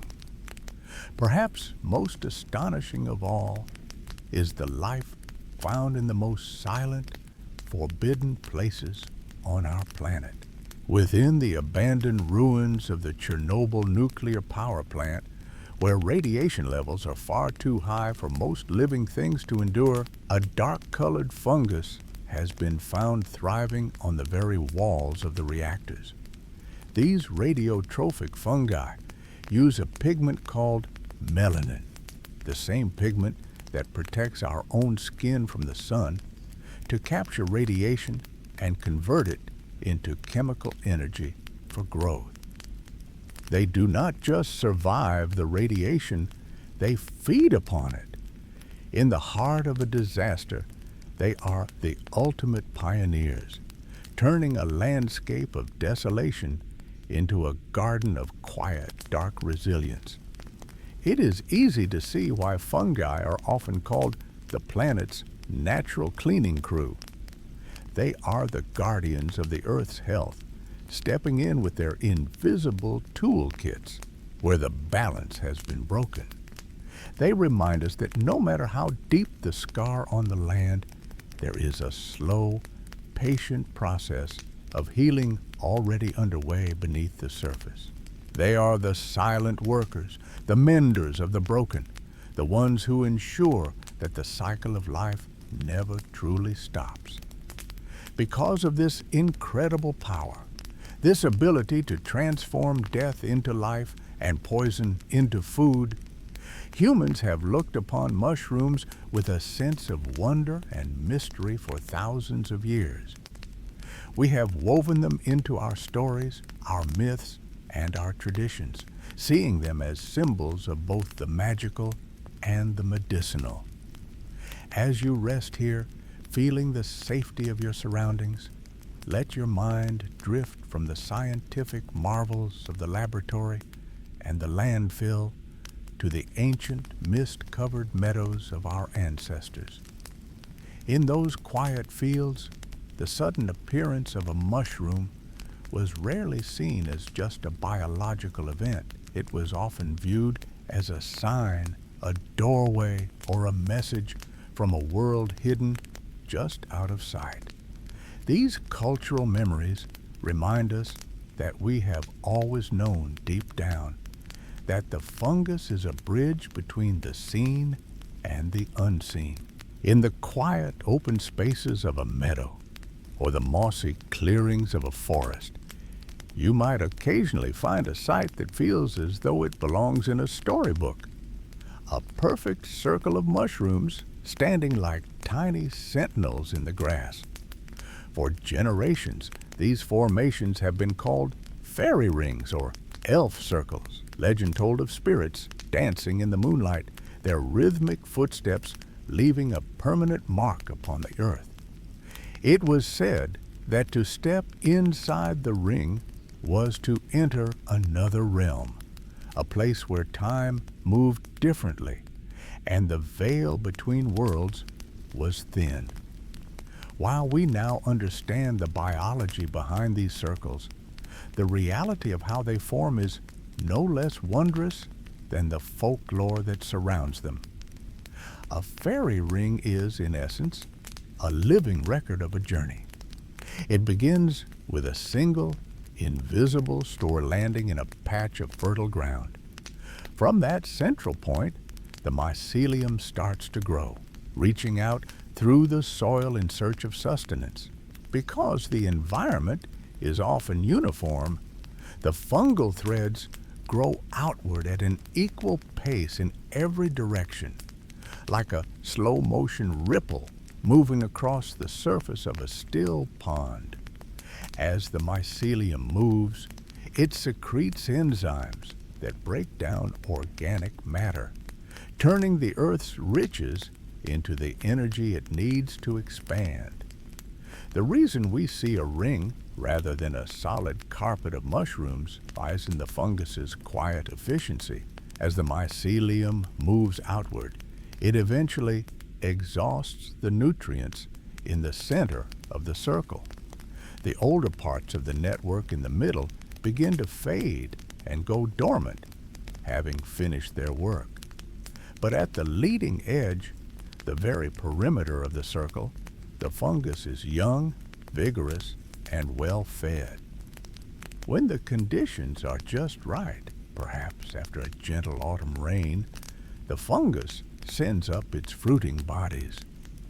Because the active, healthy mycelium only exists at that outer boundary, the mushrooms appear in a graceful, sweeping arc, or a complete, unbroken circle. Some of these rings can be very small, just a few inches across, but others are ancient, stretching dozens of feet wide and growing only a few inches further each year. In these larger rings, you can sometimes see the history of the soil itself. The grass inside the circle may look a different shade of green, sometimes darker and more lush, because of the nitrogen the fungus releases as it breaks down organic matter, or sometimes withered where the dense mycelium has temporarily made it difficult for water to reach the roots of the grass. It is a silent, slow-motion dance between the fungus and the field, a biological clock ticking away beneath the soles of your feet. When folklore meets biology in the middle of a meadow, we find that the magic our ancestors sensed was simply the visible sign of a vast, invisible intelligence. These rings remind us that even when we see something that looks like an isolated event, a single mushroom or a lone circle, it is always part of a much larger, interconnected story. The ring is not just a shape, it is a connection between the past at its center and the future at its edge. It is a reminder that everything in the natural world is reaching out, seeking a way to join with the rest of life, weaving a web that spans the entire globe. As you lie there, drifting closer to the edge of sleep, consider how these patterns of connection exist everywhere, from the vast networks of the forest to the very cells that make up your own body.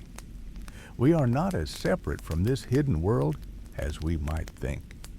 It might surprise you to learn just how deep those connections go. In the grand tree of life, we are much closer to the fungi than we are to the green plants swaying in the breeze. While a sunflower or an oak tree feels like a familiar neighbor, the mushroom is actually a closer relative. Scientists have discovered that humans share approximately 50% of our DNA with fungi. We belong to the same broad branch of the evolutionary tree, a group known as the opisthokonts.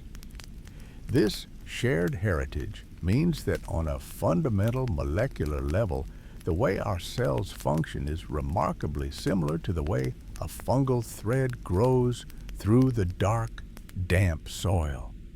Unlike plants, which draw their energy from the sun through photosynthesis, both humans and fungi must find our sustenance in the world around us. We both breathe in oxygen and exhale carbon dioxide. We even share similar ways of protecting ourselves, the chitin that gives a mushroom its structure and strength is the same material found in the shells of crabs and the carapaces of insects. When you look at a mushroom, you aren't just looking at a curious inhabitant of the forest. You are looking at a distant biological cousin, a quiet relative that stayed behind to tend to the earth while we learned to walk upon it. This isn't just a fact of biology. It is a gentle reminder of our deep, unbreakable connection to the earth itself. We are made of the same stardust, the same carbon, and the same ancient codes that have been whispering through the soil for billions of years. As you contemplate this ancient kinship, I want you to take a moment to simply feel your presence in this space. Take a slow, deep breath, feeling the air move in and out, just as the forest breathes through its leaves and its soil. Feel the weight of your body as it rests against the bed. Notice how the mattress supports you, cradling your shoulders, your hips, and your heels. Just as the massive trees of the forest are supported by the invisible, incredibly strong network of mycelium beneath them, you are being supported right now. You don't need to hold yourself up. You can let go of the tension in your jaw, the small muscles around your eyes, and the weight of the day's thoughts. You are being held by the gravity of the earth. Rest on a planet that is constantly renewing itself beneath you. You are part of this vast, quiet system. You aren't an observer looking at nature from the outside. You are a participant in a grand rhythmic dance that has no beginning and no end. The same slow, steady pulse that moves nutrients through a fungal network in the Oregon wilderness is the same rhythm that guides your own heart as it slows down for the night. There is a profound peace in knowing that you belong here, that you are woven into the fabric of the living world as surely as the roots and the spores. The forest floor is a place of rest and recycling, a place where everything eventually returns to be made new again. As you drift closer to the edge of sleep, allow yourself to sink into that same sense of trust. The world is vast, the network is deep, and you are held within it.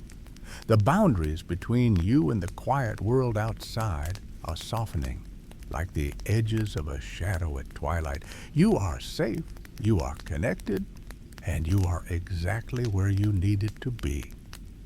The day is behind you now, and the stillness of the underground world is rising up to meet you, inviting you to leave the world of twists and enter the world of simply being, as the forest prepares for its own long, restful night.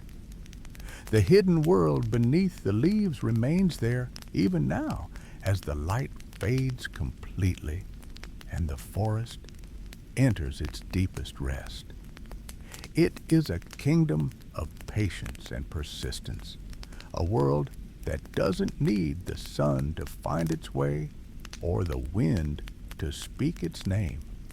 We have traveled through the damp soil, tracing the silver threads of the mycelium as they weave through the roots of ancient oaks and towering pine. We have seen how the smallest spore carries the blueprint for a vast interconnected empire, and how the oldest trees reach out through the dark to nurture the youngest saplings. All of this is happening in a silence so profound it feels like a physical presence.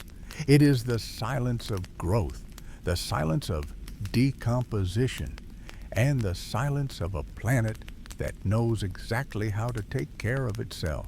As you lie here, let your mind drift back over the images we've gathered, the soft green glow of the foxfire illuminating the bark of a fallen log, the sudden magical appearance of a mushroom cap after a midnight rain, the invisible clouds of spores drifting like stardust through the cool night air.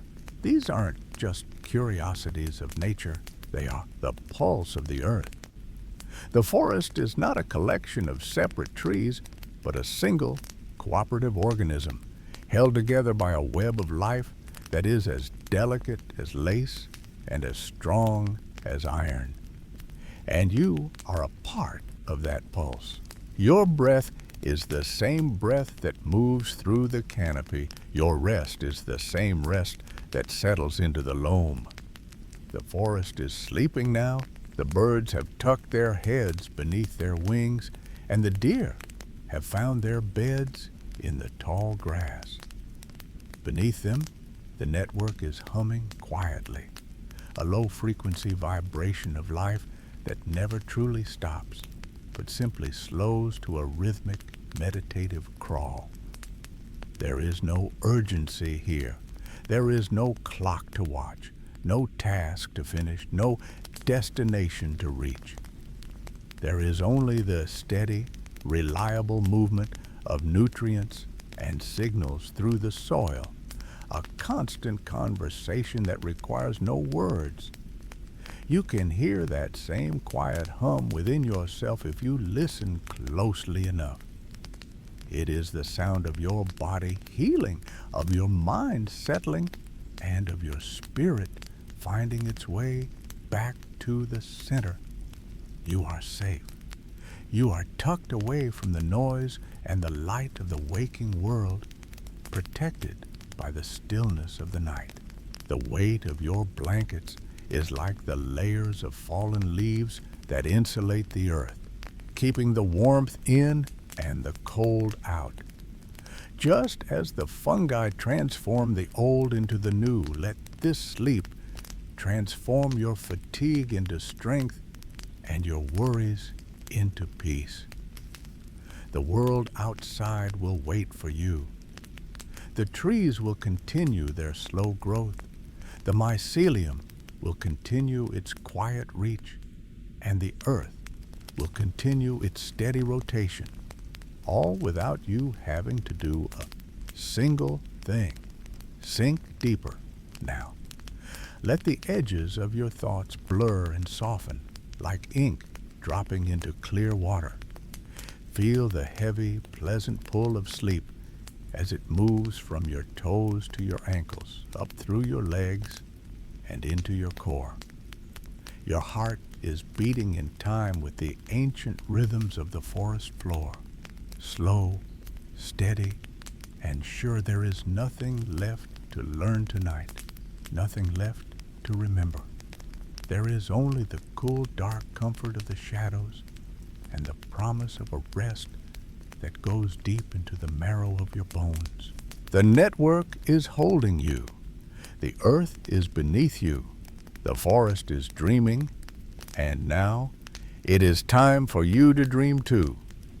Drift away into the quiet. Drift away into the stillness. Sleep, sleep, sleep.